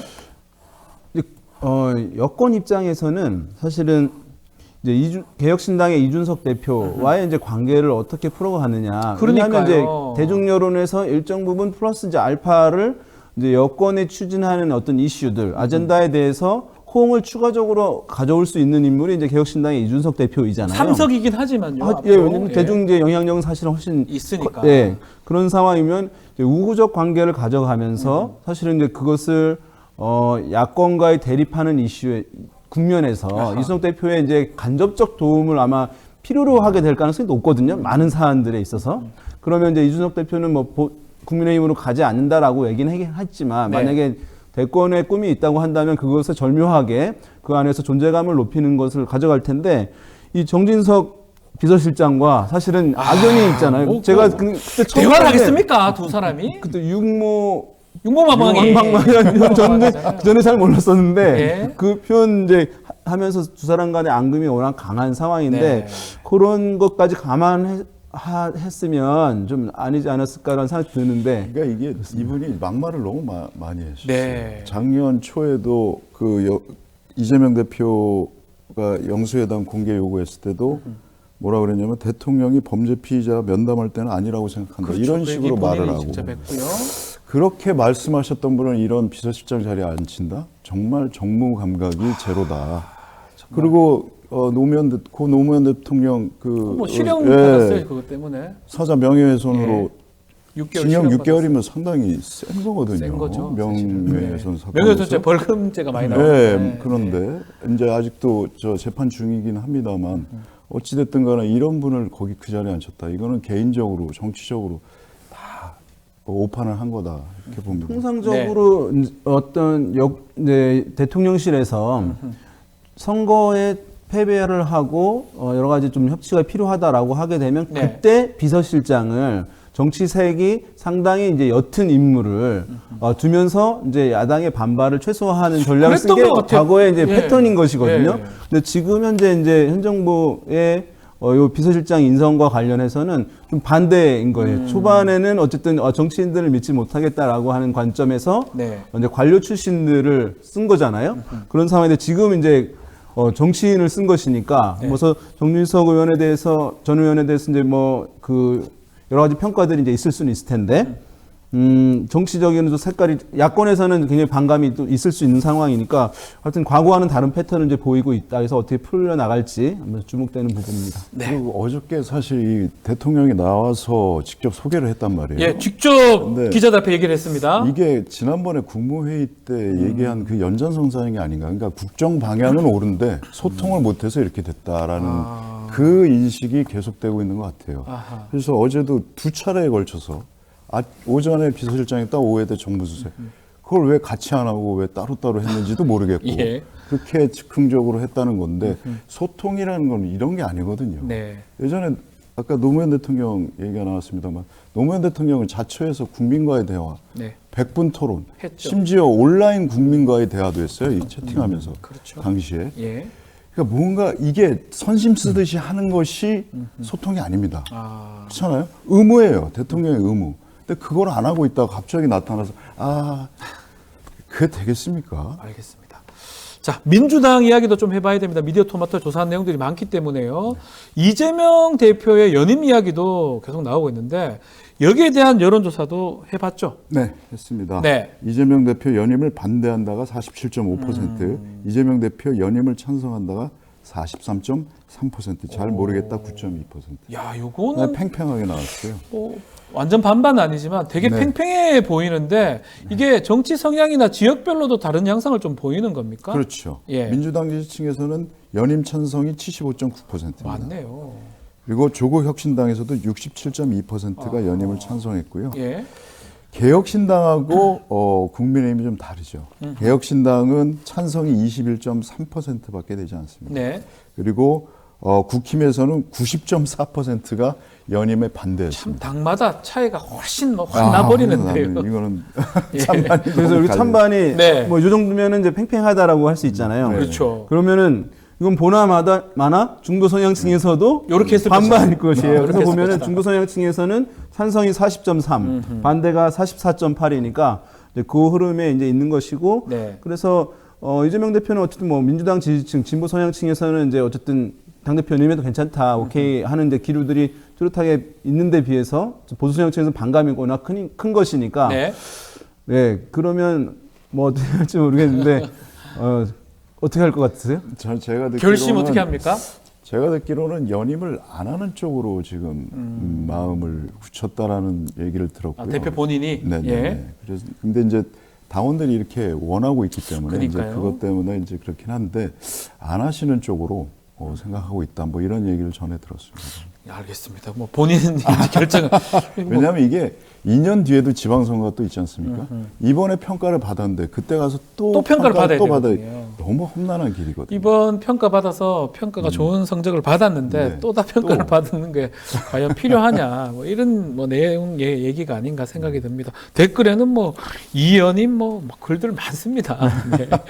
알겠습니다. 자, 대통령 국정운영 평가 지지도도 지금 해봤는데 네. 국정운영 평가는 어떻게 나왔습니까? 지난번에 20%대였었는데요. 이번에도 20%대입니다. 긍정이 29.3, 부정이 67.7% 네. 이렇게 나왔습니다. 자, 이거 참 지난번에 제가 기억이 26% 정도로 알고 있었는데 26.3이어서 예. 뭐 한 3%포인트 긍정 평가가 올랐습니다. 약간 회복됐다고 네, 약간. 봐야 되는데 이게 영수회담 제안하고도 관계가 있다고 봐야 됩니다. 어떻게 좀 일단 분석 좀 해주십시오. 지난번에는 네. 이제 총선 결과의 영향이 상당히 컸다고 할 수 있겠고요. 네. 말씀드렸듯이 다수에 속하고 싶어하는 이제 응답자들이 있는 것이니까 예. 못했다고 하는 평가가 선거 결과로 나왔으니까 잘 못한다라고 규정을 하게 하는 것이고요. 네. 이제 요 대통령 평가는 말씀드렸습니다만은 이것은 매우 사실은 변하기 힘든 지표가 아니라 잘 변하는 지표예요. 오히려? 그러니까 앞에 예. 정당 지지율 같은 경우는 어느 정당 지지하냐라고 묻는 것이니까 그것은 이제 우리가 누구 좋아해?라고 묻는 거 네. 마찬가지거든요. 근데 이제 대통령 지지율이라고 불리지만 정확한 명칭은 아니거든요. 이제 대통령 국정 수행에 대한 긍부정 평가 비율인 거예요, 사실은. 바뀔 수 있죠. 뭐 예, 어떻게 그래서 시기에 따라서. 네. 어떤 국면이 지나가거나 또는 이제 어떤 발언을 하거나 어떤 액션을 취하게 되면 네. 변동이 반드시 이제 있는 지표예요. 사실 그래서 이게 뭐 40% 정도는 돼야지 국정 동력이 있다라고 얘기를 하는데 네. 40% 정도 선을 가져가는 것은 그렇게 어려운 일이 아니거든요. 그럼 대통령이 그 민심에 맞는 행보를 보여주고 그 메시지를 하게 되면 그 정도는 유지되는 거예요. 네. 근데 지금 그 워낙 아래 수준에서 이어지고 있어서 이 관리가 이제 좀 너무 이제 사실 부실하게 이루어지고 있는 것인데 이것은 네. 사실은 이 수치가 변동성이 크긴 하지만 대통령 정부에 대한 평가의 총체이기 때문에 너무 중요한 지표예요. 이것이 지금 30%가 안 된다라고 하면 새로운 이슈를 주도할 만할 동력이 이제 없다고 우리가 평가되는 것이거든요. 네. 그리고 이렇게 30이 안 된다고 하면은 여권 내에서 다른 목소리가 나와요. 그러니까 40% 정도 가까이 되면 여권 내에서는 그래도 이제 다 맞춰주는 흐름이 이어지는데 이 정도 되게 되면 여권에 다른 목소리가 나타나면 대통령이 리더십이 훼손돼요. 아하. 네. 그런 그래서, 상황이어서 네. 참 네. 그래서 레임덕 얘기가 이게 레임덕이다. 이런 것 나오는 때문에. 거고 예. 여론조사 지난주 여론조사에 충격을 받아서 뭐 영수회담을 제안했다 뭐 예. 이런 얘기까지 나올 정도니까 그런데 이번에 영수회담을 과연 진정성 있게 제안한 것이냐 이거는 좀 의문을 가질 수밖에 없어요. 어제 갑자기 네. 일정을 실무 회의하는 걸 다 취소하고 하지 취소했죠. 않습니까? 네. 정무수석이 그렇게 바뀔 줄 알았으면 미리 일정을 조율하면 네. 되는 건데 네. 과연 진중하게 준비를 하고 있는 건지 그냥 또 요식행위로 넘어가서 그냥 이 국면만 넘기려고 상황 타개하려고 이렇게 넘어가려고 하는 건지 조금 의심이 가기 시작한다. 네. 라는 말씀 드리고 제가 싶습니다. 네. 언제 만약에 대통령실에 있었다고 한다면 오전에 오후에 이제 정무수석이 급박하게 또 임명이 됐잖아요. 네. 그러면 정무수석이 바뀌니까 이제 이렇게 됐다는 것도 합리적인 이유가 있긴 해요. 사실 바뀔 사람이 하는 게 맞는 것이니까 새로운 사람 오는 사람이 그러면 제가 봤을 때 오전에 했던 비서실장이 뭐 천준호 이재명 대표 비서실장에게 네. 연락을 해서 상황이 이제 이렇게 돼서 했으니 하루 정도 이제 그 사전 미팅을 연기하자라고 이제 사실은 언론에 나오거나 그렇게 이루어지는 것이 바람직하다고 생각되는데 네. 그것이 없었다고 하는 것이니까 이제 디테일에서 그러니까 그만큼 아쉬운 부분이 있죠. 즉흥적이라는 거예요. 그러니까 이것도 즉흥적인 모습을 정무수석도 보여준다는 거죠. 즉흥적으로 바꿨다는 말밖에 되지 않잖아요. 그렇잖아요. 하루 전까지 뭐 아무 그게 없었다는 건데 왜 갑자기 비서실장이 와서 정무수석 바꾸시다 이래서 바꾼 건지 그건 모르겠습니다만 한호섭 정무수석인데요. 네. 네. 반대로 뭐 이럴 수 있겠죠. 바뀌는데 그러면 바뀐 사람이 하는 게 좋겠다니까 그럼 빨리 하자 이랬을 수 있을 텐데 이런 것도 그것도 그것도 이제 정교하지 그렇다. 못하는 부분이 있는 것 같습니다. 자, 한 사람 더 좀 살펴보죠. 국민의힘의 한동훈 전 비대위원장은 당일날 이재명 대표 회담 제안 당일날 오찬 제안을 받고 거절을 했습니다. 이거 일각에서는 거리두기 아닌가 이런 분석도 있는데요. 어떻게 봐야 됩니까? 이거 뭐 여론조사 한 건 아니죠, 이거는? 네, 한 건 네. 아닙니다. 뭐 일단 뭐 만나서 할 얘기도 없을 것 같고 네. 가장 그런 건 자기가 최측근이라고 이제 본인은 생각하고 그동안 행동을 해왔고 말하자면 뭐 배신 뭐 이런 얘기도 뭐 SNS에 쓰고 홍준표 있습니다만 시장이 뭐 얘기를 좀 한 것 같아요. 홍준표 네. 시장이 자신을 저격하면서 네.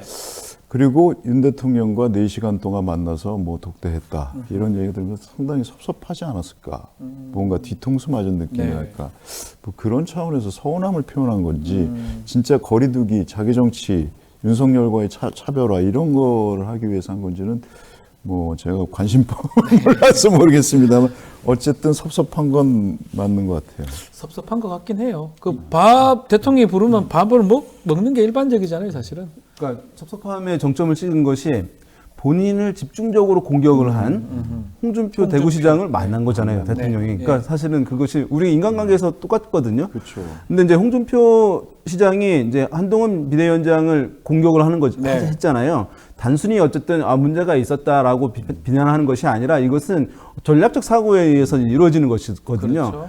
그렇죠. 차기 대권 주자 지지율로 사실은 이런 이제 인물들을 이제 평가하는 기류가 앞으로 쭉 생길 텐데 이게 아까 말씀드렸지만 합의 100%라는 거잖아요. 네. 누군가 낮아져야 되는 거예요. 그러니까 지금 보면 비윤의 인물들 많이 있어요. 뭐 오세훈 시장이라든가 또는 뭐 나경원 뭐 이제 이런 사람들 이제 부상할 가능성이 있거든요. 네. 그런데 친윤의 비율가 지금 비어 있는 거예요. 근데 한동훈 비대위원장이 그 자리를 잡고 있는 거예요. 그러니까 홍준표 시장 입장에서는 그 공간을 확보해야 되는 거예요. 본인 입장에서는. 그 지지층들을. 그래서 딱 타겟을 분명하게 해서 공세하는 그런 이제 기반 하에서 전략 하에서 최근에 이제 공세가 이루어진 것이다 이렇게 보시면 좋을 것 같습니다. 자, 한 주간의 민심, 미디어 토마토 민심 여론조사 살펴봤고요. 쇼미더 사심도 저희가 이어가 보겠습니다. 뉴스 인사이드에서 준비한 커뮤니티 설문조사 결과를 저희가 짚어보고 여러분들이 남겨주신 재밌는 또 신박한 댓글도 소개해드린 시간인데요. 자, 요거는 사실은 뭐 일반적인 여론조사가 아닙니다. 신뢰 구간이 뭐 이런 거 따질 수 없다라는 거 또 유의해 주시면 좋을 것 같습니다. 자, 이번 주 설문조사 주제가 이 내용입니다. 여러분이 국무총리와 비서실장을 임명할 수 있다면 어떤 인물을 지명하시겠습니까? 라는 내용인데 이거 주관식인데요. 댓글 한번 좀 소개 좀 해주십시오. 네. 본부장님. 유저 SJ7님께서 이렇게 네. 말씀합니다. 국무총리 하고 싶어하는 사람이 있을까요? 불명예스러운 윤석열 밑에 마지못해 하든지 괜한 자기 가시를 하고 싶어하는 사람이 하겠죠. 어유 이건 세게 말씀하셨네요. 도미타 6541님 푸바오 얘기했습니다.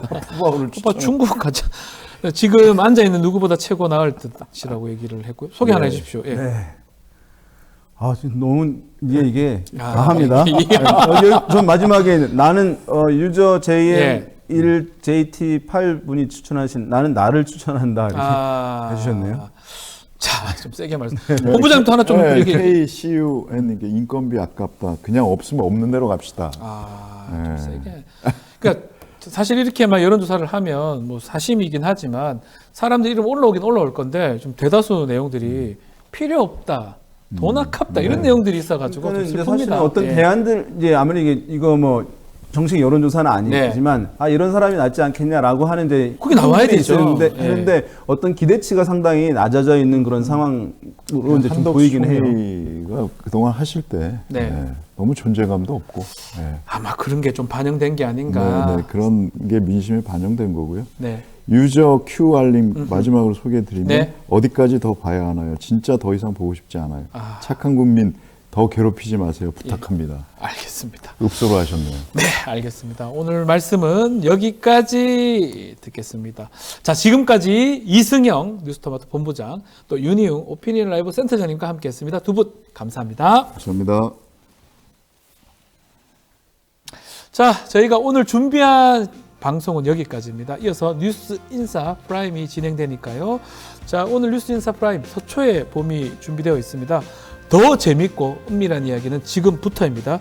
지금 가입하시고 다양한 혜택 만나보시길 바라겠습니다. 아직 구독 못하신 분들 서둘러 주시고요. 잠시 뒤 뵙겠습니다.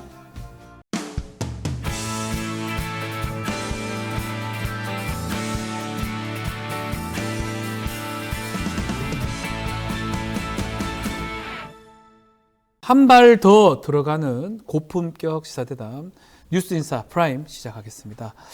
자, 뉴스인사 프라임 매주 화요일 코너는 서초의 봄입니다. 검찰하고 법원 이야기를 나누는 코너죠.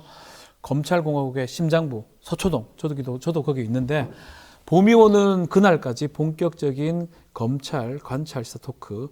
오늘 이현주 변호사 또 권영철 CBS 대기자 나오셨습니다. 안녕하십니까? 안녕하십니까? 네, 안녕하세요. 변호사님도 서초동에 계십니까? 주로? 그렇죠.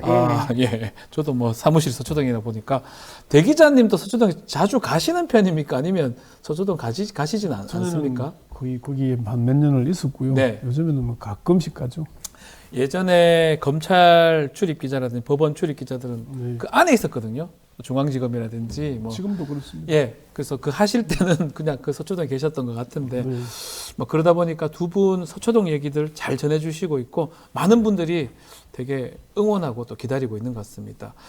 자, 최근 가장 큰 이슈가 되는 게 이겁니다. 지금 뭐 지난번에 한번 살짝 다루긴 했었는데 이화영 전 경기도 부지사 검찰의 술 접대 논란 폭로를 했었는데 이게 진실 공방으로 좀 이어지고 있습니다. 총선 이슈 때문에 그 정도로 세간 이슈를 끌지는 못했었는데 총선 끝나고 나서 지금 서로 뭐 검찰도 자료 내놓고 이화영 전 부지사 자료 내놓고 공방이 계속 이어지고 있는데 일단은 어떻게 이현주 기자님부터? 저는 검찰의 오래된 수사 관행이 이제 물 위로 떠올라서 그냥 골문 데가 드러났다고 생각합니다. 심각하다. 이런 술 먹이는 거. 그 이문정 검사가 대검 감찰 기획관으로 있을 때 한명숙 전 총리 2차 사건이 이런 식으로 조사됐다는 걸 해서 감찰을 개시했지만 대검 부장회의에서 이제 기소가 결렬된 건도 사실 이런 수사 방식이었죠. 그게 초밥 사건이었나요?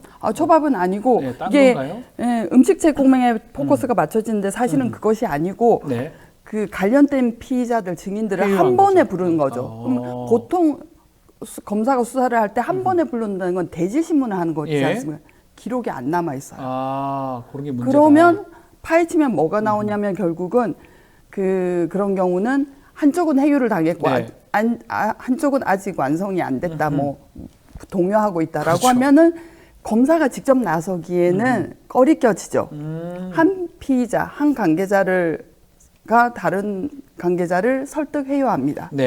그래서 기록이 안 남아있죠. 또 하나는 자기네들끼리 말을 맞춰야 되잖아요. 어차피 그 실제하는 진실이 아니라 가공의 사실한 거기 때문에 각자 법정에 가서 다른 말을 하면 곤란하지 않습니까? 그래서 서로 거죠? 말을 맞춥니다. 그리고 또 하나는 그 사람의 직관은 놀라워서 법정에서 잠깐만 동요를 해도 네. 눈치 0.03초 만에 보입니다. 저희도 재판하다 보면 그러니까 바로 보입니다. 예. 자신이 겪은 걸 얘기하지 네. 않을 때는 뜸을 들이거나 생각을 하거나 외운 네, 거를 생각할 맞습니다. 때는 뜸을 들이거나 아니면 자기 고유의 습관이 있어요. 네. 눈동자가 위로 가는 사람도 있습니다. 그런 걸 방지하기 위해서 자꾸 재차 연습을 시킵니다. 그래서 제가 어떤 경우를 봤냐면 구치소 내에서 골절상을 당해서 지금 깁스를 하고 있는데 연습장에 쓰라고 해요.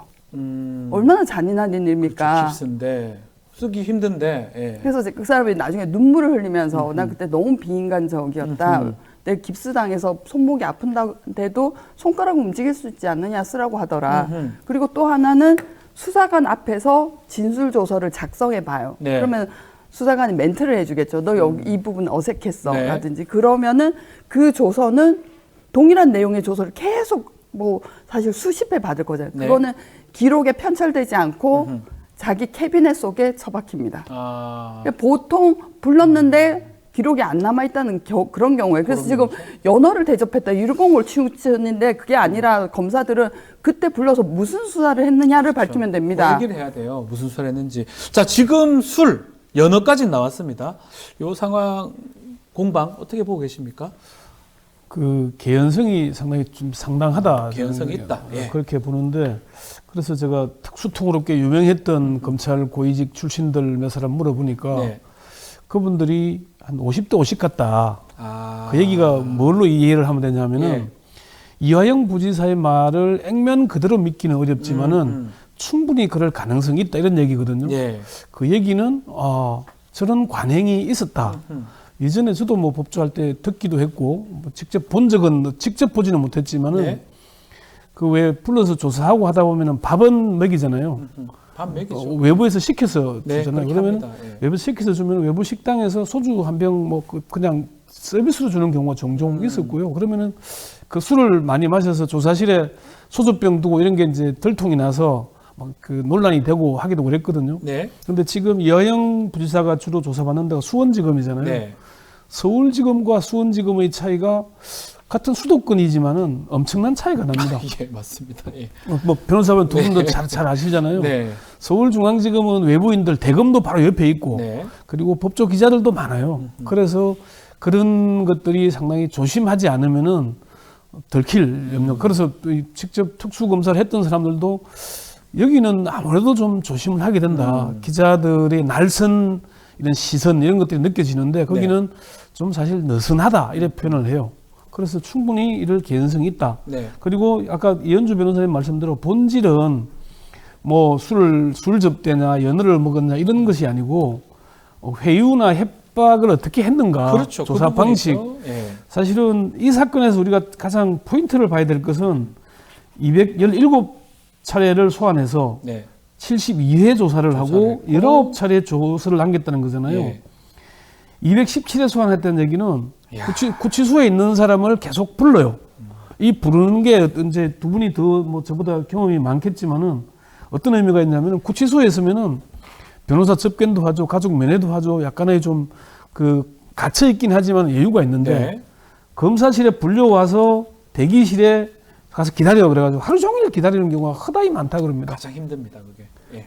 그게 그러면은 심리적 압박, 외롭고 괴롭고 이건 상당히 많이 받는다 그래요. 네. 그러면서 불러가지고 조사를 하면서 이제 면담이랍시고 조사가 아니고 면담하면서 자유롭게 얘기를 하는 것 같지만은 거기서 어떤 단어나 말이나 이게 나오면은 메모를 하다가 얘기한 거 가지고 이제 말 한번 꺼내면 사실 듣기 어렵잖아요. 네. 그래서 어느 정도의 얘기가 됐다 싶으면은 뭐 밥도 먹이고 술도 한잔 할 수도 있을 것이고 그러면 이제 변호사 같이 오라 그래서 네. 이렇게 한다. 조사를 하고. 제가 취재 과정에서 들은 재밌는 얘기는 대장동 김만배 씨가 이제 수사받고 구속되면서 네. 변호사 비용으로 수십억을 아마 뭐 이거 파킹하는데 적립을 해놨던가 봐요. 네. 근데 그게 대형 로펌이 썼는데 순식간에 사라지더라. 어떤 이유? 타임 차지로 나가. 계속 갔군요. 변호사가. 근데 그 대기업이나 돈이 많은 사람들은 이렇게 매일 입회를 하고 조사받을 때마다 불려갈 때마다 입회를 하게 하지만 이하영 뭐 부지사도 공무원하고 정치인 했잖아요. 돈이 별로 없을 것 같은데요. 그 감당이 안 될 거 아닙니까? 그러면은 72회 조사를 하는 동안에 변호사를 입회를 몇 차례 했겠는가. 제가 김광현 변호사님도 확인을 하려고 어젯밤에 전화를 했는데 담당 변호사입니다. 그분이. 전화가 콜백이 안 와서 예. 통화는 못 했는데 핵심은 그거거든요. 그러면은 변호사 없는 조사를 얼마나 받았느냐. 거기서 어떤 내용이 오고 갔느냐. 이게 사실은 이제 드러나야 되는데 검찰이 뭐 글쎄 그걸 지금 부인하고 있는 상황이잖아요. 네. 조사실도 아니다. 무슨 뭐 영상 조사실도 아니다. 창고도 아니었다. 뭐 이렇게 하는데 그게 입증을 해낼 수가 있을 거라는 의문이 들긴 하는데 자관 개연성은 충분히 상당하다. 지금 잡힐 진술서도 있고 뭐 그림을 그렸더라고 지도 네. 그린 것도 있고 네. 그런 측면이 이제 진술을 뒷받침하는 건데 지금 말대로 CCTV라든지 특히 피신 조사를 했으면 조서를 남겨야 될 거 아니에요.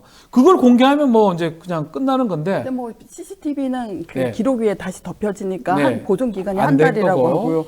그러니까 그 조사 내역 각 불은 출정시킨 날짜에 네. 뭘 조사했는지를 밝히면 됩니다. 또 하나는 네. 그 연어란 것이 김광민 변호사가 말씀하시기를 사실 연어 같은 회는 멀리서 배달을 안 시키잖아요. 네. 그러면 그러니까 특히 뭐 인근이니까요. 뜨거운 음식도 예. 사실 식어버리니까 인근이니까요. 면류는 불고 예. 그래서 이렇게 추정되는 한 곳이 있고 지금은 다른 삼계탕 집으로 바뀌었다는 거예요. 네. 그 장소에 그 일자경에 매출 내역 조사하면 됩니다. 금방 나오죠. 예. 예, 그리고 보통 배민을 이용하지 않습니까? 네. 요즘은 그러면 그것도 찾아볼 수 있고요. 지금 감찰하면서 뭐 감찰에서 그 정보를 구하면 되죠. 네. 근데 저는 검찰의 수법을 보면 이게 검찰이 이거 변명을 하고 있구나라는 걸 알아요. 왜냐면은 검찰은 항상 분리할 때 상대방의 이야기에서 꼬투리를 잡고 상대방의 약점을 잡거든요. 뭐 하냐면은 이하영 부지사가 2022년 6월 30일에 그런 일이 술자리가 있었다라고 말한 적 없습니다. 네. 그런데 6월 30일은 우리가 직접 다른 특식을 주문해 줬다. 그건 근데 이제 기자들은 그것까지 파악하진 않아요. 그러니까 자기네들이 먼저 사실을 전제한 다음에 이게 거짓말이라고 하면 어떻게 합니까? 그리고 두 번째는 설모 변호사, 검찰 출신인 설모 변호사가 접견도 가고 구치소에 접견도 가고. 근데 생각하기 힘들잖아요. 왜냐면 보수도 안 받는데 접견을 갔다. 그리고 검찰청에서 면담을 시켜줬다. 그래서 이제 그때 설모 변호사가 이하영 부지사한테 검찰 고위직하고 다 얘기된 거다. 여제 남아있는 거 다 봐주고 현재 진행 중인 재판 사건도 우리가 선처해 주겠다. 나만 믿어라.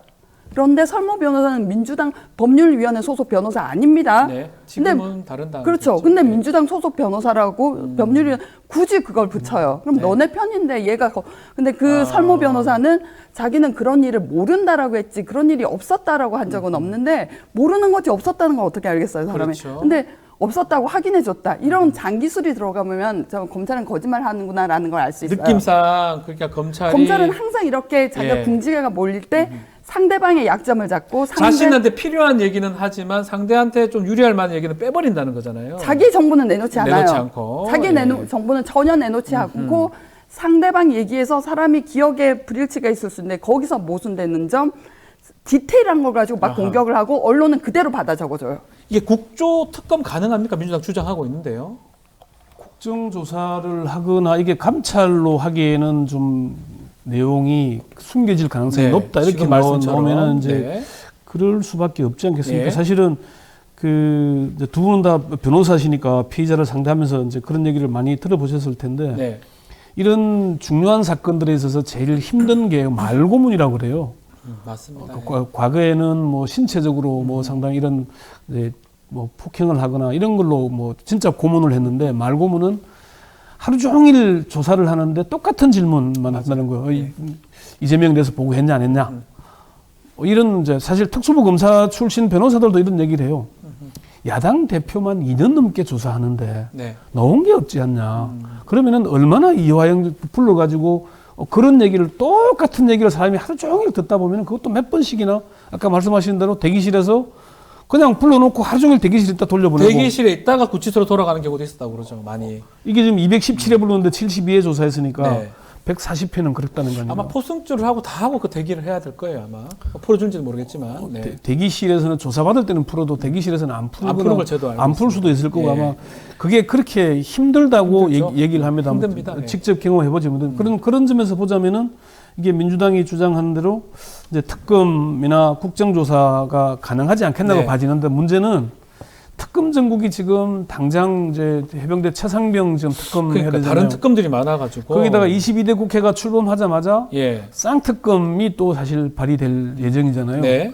김건희 여사 특검과 또 지금 저 50억 클럽 특검 이 두 가지 쌍특검을 해야 되거든요. 여기서 다시 이화영 부지사 건까지 또 특검하자 그러면은 이게 국회가 출범하자마자 새로운 국회가 나가자마자 쌍특검까지 뭐 하면서 여기까지 특검하기는 좀 정무적으로 부담스럽다. 좀 부담스럽지 않겠냐는 그런 얘기들은 좀 많이들 얘기를 합니다. 우리 이 변호사님한테 저도 뭐 검찰 조사 자주 가보면 커피 같은 거는 뭐 했던 것 같아요.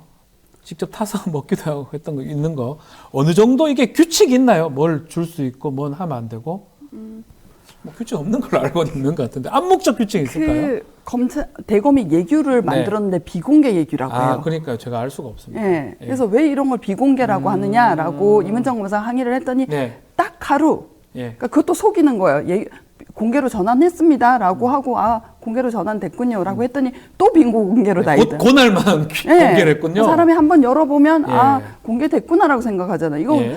대국민 인권에 관련된 상황인데 이게 왜 비공개 내부 사무 처리 가는 준칙도 아닌데 왜 예. 비공개로 돼 있냐? 공개를 했더래요. 그 다음날 비공개로 다시 비공개 전환됐다면. 예. 근데 이게 검찰은 이런 장기술이 굉장히 많아요. 그러니까 가령 이제 쌍방울 그 연호회뿐만 아니라 김성태는 거기서도 회장이었다. 네. 뭐 검찰 검사 집무실이라고 따로 있지 않습니까? 네. 그 계장하고 그 실무관하고 같이 쓰는 방 말고 그렇죠. 거기서 회사를 경영하는 거죠. 그리고 뭐 그 앞에 사실 그럴 수 있는데 김성태는 검사 집무실을 이용한 건 아니고 옆에 앞에 창고라는 공간을 이용했다고 해요. 네. 그럼 거기 위에 김성태가 좋아하는 간식들 뭐 훈제 달걀 뭐 이런 게 쫙 깔려 있고 뭐 과자 뭐 있고 뭐 이랬다고 하는데 거기서 이제 김성태는 거기서 편안함을 누리는 거죠. 문제 아닙니까 그것도? 근데 그렇게 됩니까? 모르겠어요. 그러면 제가 어떤 걸 봤냐면 이런 사람들은 김성태는 뭐 쌍방울 회장이가 그러지 않겠지만 검찰 브로커가 돼요. 네. 그러니까 뭘 하냐면 수감자들의 민원을 전달해 줍니다. 그러니까요. 가족들이 면회 오기 쉬운 뭐 전주로 가고 싶대요. 라거나 수사에 협조하는 대신 대가를 얻어내고 창구를 내는 거예요. 거기서 돈을 벌어요. 네. 그리고 또 하나는 뭐 다른 경우는 뭘 봤냐면은 네. 다른 수감자들이 내 세무공무원한테 얼마 줬었다라고 하면 그걸 들어서 검사한테 알려줍니다. 네. 그럼 어떻게 되냐면 수사 정보를 사요. 수감자들이 다른 수감자들 수사 정보를 사서 그러니까 자기는 검찰에서의 그런 편의를 얻고 그러니까 돈이 이렇게 삼각 거래가 되는 네, 거죠. 그렇죠. 돈은 이 수감자가 그 정보를 준 수감자한테 돈을 주고 그러니까 이런 정말 우리가 모르는 별천지 같은 세계가 요거는 여기 하여튼 뭐 있어요. 들은 얘기이기도 하니까 뭐 다 있다고 말씀드리긴 뭐하고요. 사실 이게 예. 이제 연어냐 소주냐 이런 예. 얘기를 하는데 지난번에 지금 이화영 부지사 수사를 지휘했던 차장검사 네, 김영일 지금 대구 예. 서부지청장을 하고 있는데 이 사람이 징계를 받은 적이 있죠. 네. 그 전화 시켜줘가지고. 예, 그게 수원 IDS 네. IDS 홀딩스 김성훈 대표. 예. 여기서 이게 사실 제2의 조희팔로 불렸던 그렇죠. 아주 다단계 만 명으로부터 한 1조 이상 정도의 사기를 했다. 이래서 다단계 금융사기범이죠. 예. 이 사람도 뭐 사실 초밥 시켜 먹고 해서 덜통이 남고 그것 때문에 김영일 차장이 징계를 받았던 사람이니까 네. 그 사람이 수사 지휘를 했어요. 본인이 그걸로 견책 징계를 받았던 사람이. 그러니까 이게 국정조사를 하자고 하는 데 있어서 네. 피하기에는 좀 어렵지 않겠나. 그리고 그 우리가 눈여겨봐야 될 대목이 전화를 그렇게 자주 종종 시켜줬는데 네. 그러면 그걸 그냥 공짜로 했겠냐. 뭐 돈 받고 하진 않았을 거 아니에요. 회원가요? 그 부분에 대해서 검찰이 단순히 그냥 편히 봐줬다, 뭐 품위를 훼손했다 이걸로 가지고 했는데요. 우리가 조입할 얘기 나왔으니까 네. 조이팔 사건 때문에 특수부장 출신 검사가 구속된 적 있죠. 맞습니다. 대구의 이름 제가 기억이 네. 김강준 검사. 예, 김강준. 네. 아니 뭐 제가 이름도 알고 개인적으로 압니다만 어쨌든 네. 그분은 이제 뭐 형을 다 마치고 나왔기 예. 때문에 그런데 그런 정도의 그 그때 관련된 사람이 특수부장 출신 검사뿐만 아니고 수사관, 경찰, 총경 많았잖아요. 네. 그러면은 그런 편의를 봐줄 때 그러면 이게 그냥 했겠느냐? 그럼 그 부분까지는 조사가 안 이루어졌거든요. 네. 그때도. 예. 그러면 이번에도 그러면 김성태 회장이 대해서 그렇게 편의를 봐주고 했으면은 뭐가 있었겠느냐? 뭐가 있었을 단지 회유와 협박을 하는 이유가 당신의 재산 사업체를 망하게 하겠다는 협박도 있겠지만은 이렇게 협조하면은 네가 여기서도 하게끔 해주겠다. 네. 그러니까 여기도 IDS 홀딩스에서도 우리가 주목해 봐야 될 게 자기의 그런 부당 이익을 안에서 처리할 수 있게 해준 거잖아요. 전화를 맞습니다. 그냥 단순히 일할 수 있도록 해줬어요. 전화를 하게 한 게 아니거든요. 그러면 그게 상당히 범죄 수익을 은닉하도록 도와준 사실인데 그럼 거기에 대한 당연한 대가가 있을 거라고 누구나 의심을 할 수 있잖아요. 구속된 이후에도 그런 사업을 더 수행을 했었거든요. 그 전화 같은 것 때문에. 그러니까요. 예. 그러면 거기에 전화도 과연 그때 징계 사유로 밝힌 6, 7에서 끝났겠느냐에서부터 의심 가는 게 상당히 많아요. 이런 의심들을 제대로 밝혀내야 검찰이 지지를 받게 되는데 사실은 우리가 그 문재인 정부에서 검찰과 뭐 개혁을 하면서 검찰을 적으로 돌려서 싸우기만 했는데 네. 검찰이 평소에 하는 것은 사회적 공익의 대표자로서 범죄를 척결하는 거잖아요. 이런 범죄를 잡고 피해자들을 보호해야 되는 거잖아요. 그렇죠. 그 역할을 한다면 국민들이 검찰을 미워해야 될 이유가 없는 거 아닙니까? 국가기관이기 때문에. 네. 그런데 문제는 이런 일들은 안 밝히면서 예. 왜 다른 쪽에는 몰입을 하느냐. 그럼 이재명 그 검사 특수부 검사 출신들 이렇게 얘기를 합니다. 야당 대표를 2년씩이나 이렇게 트는 경우는 처음 봤다. 과거에는 이렇게 야당을 조사하면은 네. 야당 2명을 잡으면 하다못해 여당은 1명이라도 균형을 맞추는 척이라도 하려고. 기계적 균형을 네. 맞추는 척이라도 하려고 노력을 했다. 맞아요. 그런데 이번 정권 들어서는 도대체 그런 게 아예 없다. 눈치를 안 본다. 국민 눈치도 안 보고. 그럼 이런 걸 어떻게 보고 할 것이냐. 그럼 이런 모든 걸 종합해 볼 때 과연 이화영 부지사가 그냥 없는 사실을 가공해서 말하겠느냐. 그건 아닐 것이다. 그러니까 50대 50 말씀하셨어요. 예, 그래서 그 얘기가 결국은 국정조사를 하자고 하면은 안 할 수 없는 밀려나갈 수도 있는 네. 그런 사안이지 않는가 저는 그렇게 보는 겁니다. 알겠습니다. 네, 커피 네, 얘기를 말씀 제가 주십시오. 좀- 커피. 이게 예. 사실은 예. 뭐 그때는 미담처럼 꾸며졌지만 장시호가 수사에 협조하니까 네. 뭐 한동훈 당시에 특검 뭐 소속 검사가 하겐다츠 먹고 싶다는 아이스크림 하겐다츠 뭐, 아이스크림을 네, 아이스크림 사줬다 좋다. 이런 얘기도 있고 예. 정은호 네이처 예. 리퍼블릭 사장도 그 스타벅스 커피 한 잔에 커피 한잔 고마워하는 게 먹었다. 수감자의 입장이에요. 왜냐하면 그게 단순히 먹을 게 아니라 자유에 대한 갈망, 그렇죠. 자유의 향기잖아요. 그래서 제가 어떤 경우를 봤냐면 지금 신은석 대구지검장이 한참 특수부 검사로 수사를 할 때 네. 수감자한테 떡볶이 순대 사준 거 가지고 생색을 그 냅니다. 안에서 그거 먹는다는 거는 진짜 정말 그러니까 최고 같은데요. 예. 그 기업체 중견기업 사장이었는데 검찰에 협조하다가 법정에서 말을 바꿉니다. 아하. 양심의 가책을 느껴서 나는 못 살겠다라고 네. 하면서 그러자 급 발등에 불이 떨어진 예. 거죠. 검사가 구치소에 찾아옵니다. 그래서 기록이 남아 있어요. 어허. 그래서 녹음도 남아 있고 예. 그래서 떡볶이 순대 사준 얘기를 복순대. 내가 사장님한테 사준 떡볶이 순대가 얼만데. 그리고 또 무슨 일을 하냐면은 이게 이런 얘기를 하고 또 제가 사장님이 말을 바꾸는 바람에 네. 예정돼 있던 해외 연수도 못 가게 됐다. 아하. 이 사건을 마무리를 못 지으니까 예. 부모님까지 찾아가요. 왜냐면 그 사장님이 부모님의 재산으로 이 기업을 일군 거라서 부모님한테 굉장히 극진한 사람인데 아들이 지금 잘못된 선택을 하고 있다고 설득하러도 갑니다. 이게 검찰이에요.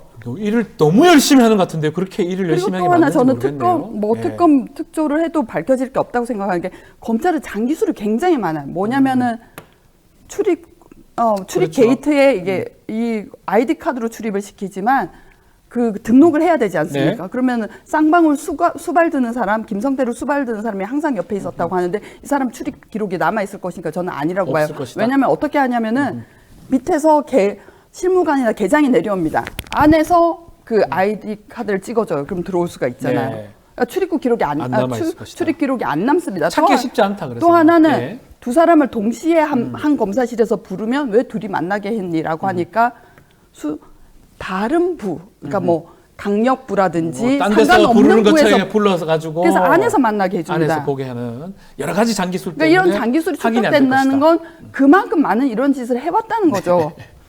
알겠습니다.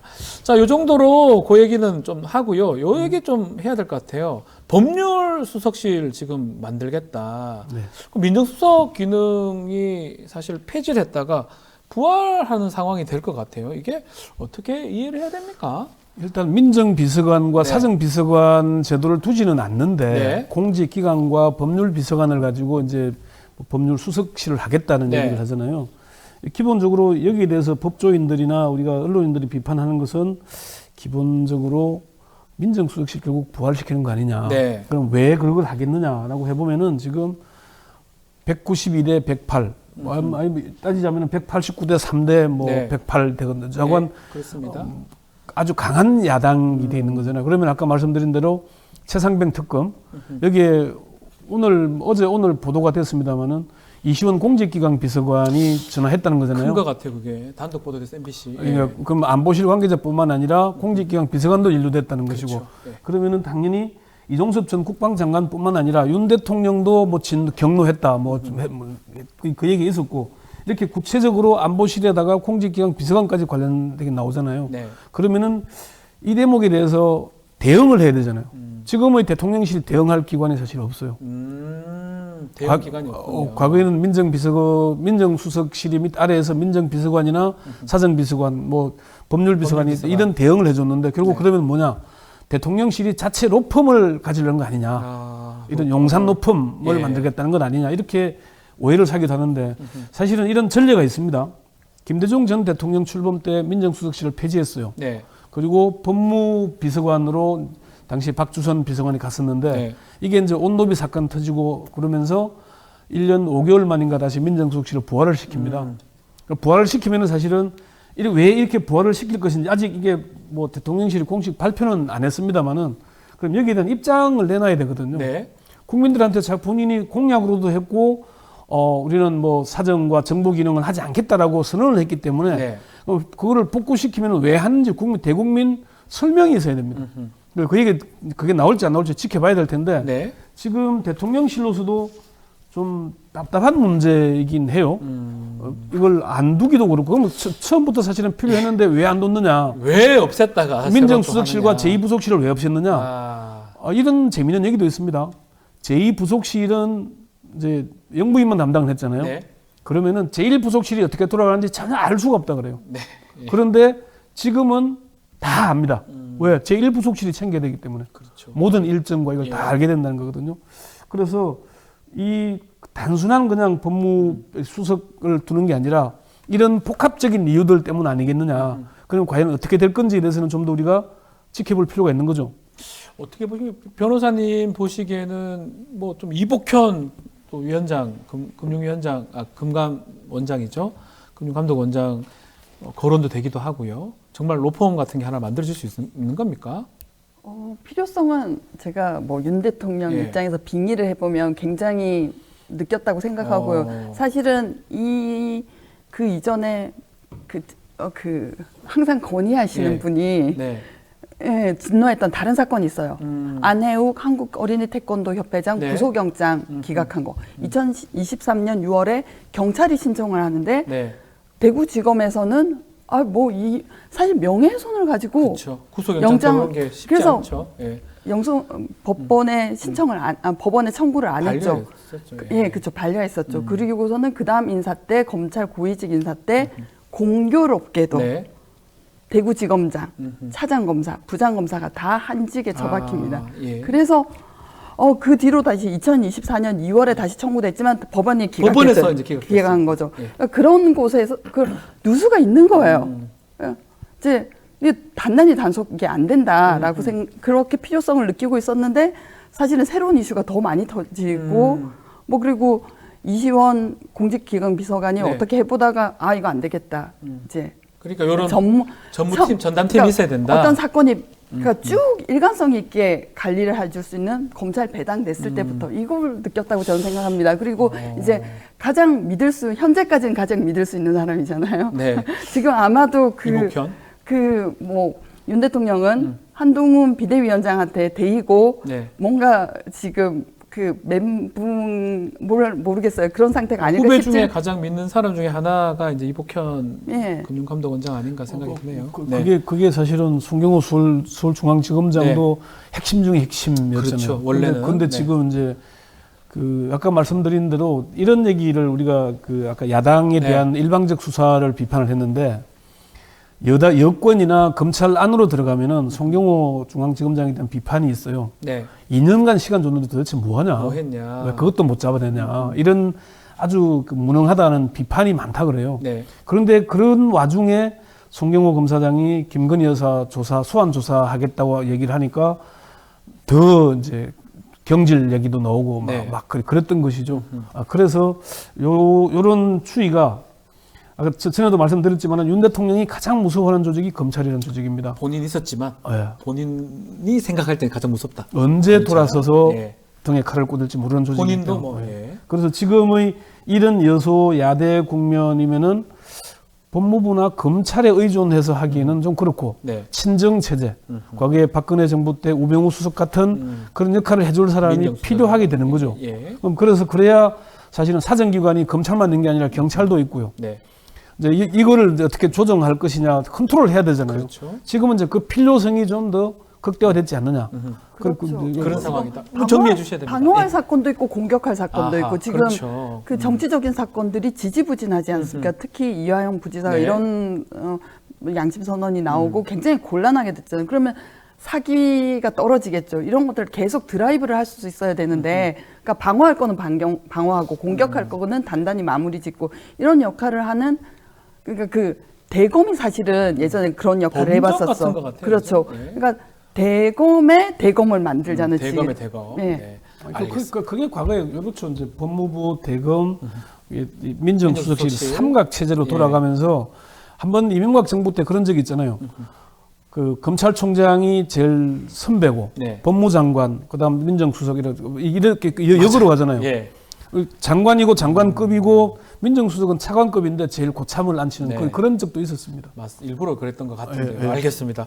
그런 것들을 생각하고 법률 비서, 법률수석 신설을 한다는 얘기까지 나오고 있는 것 같습니다.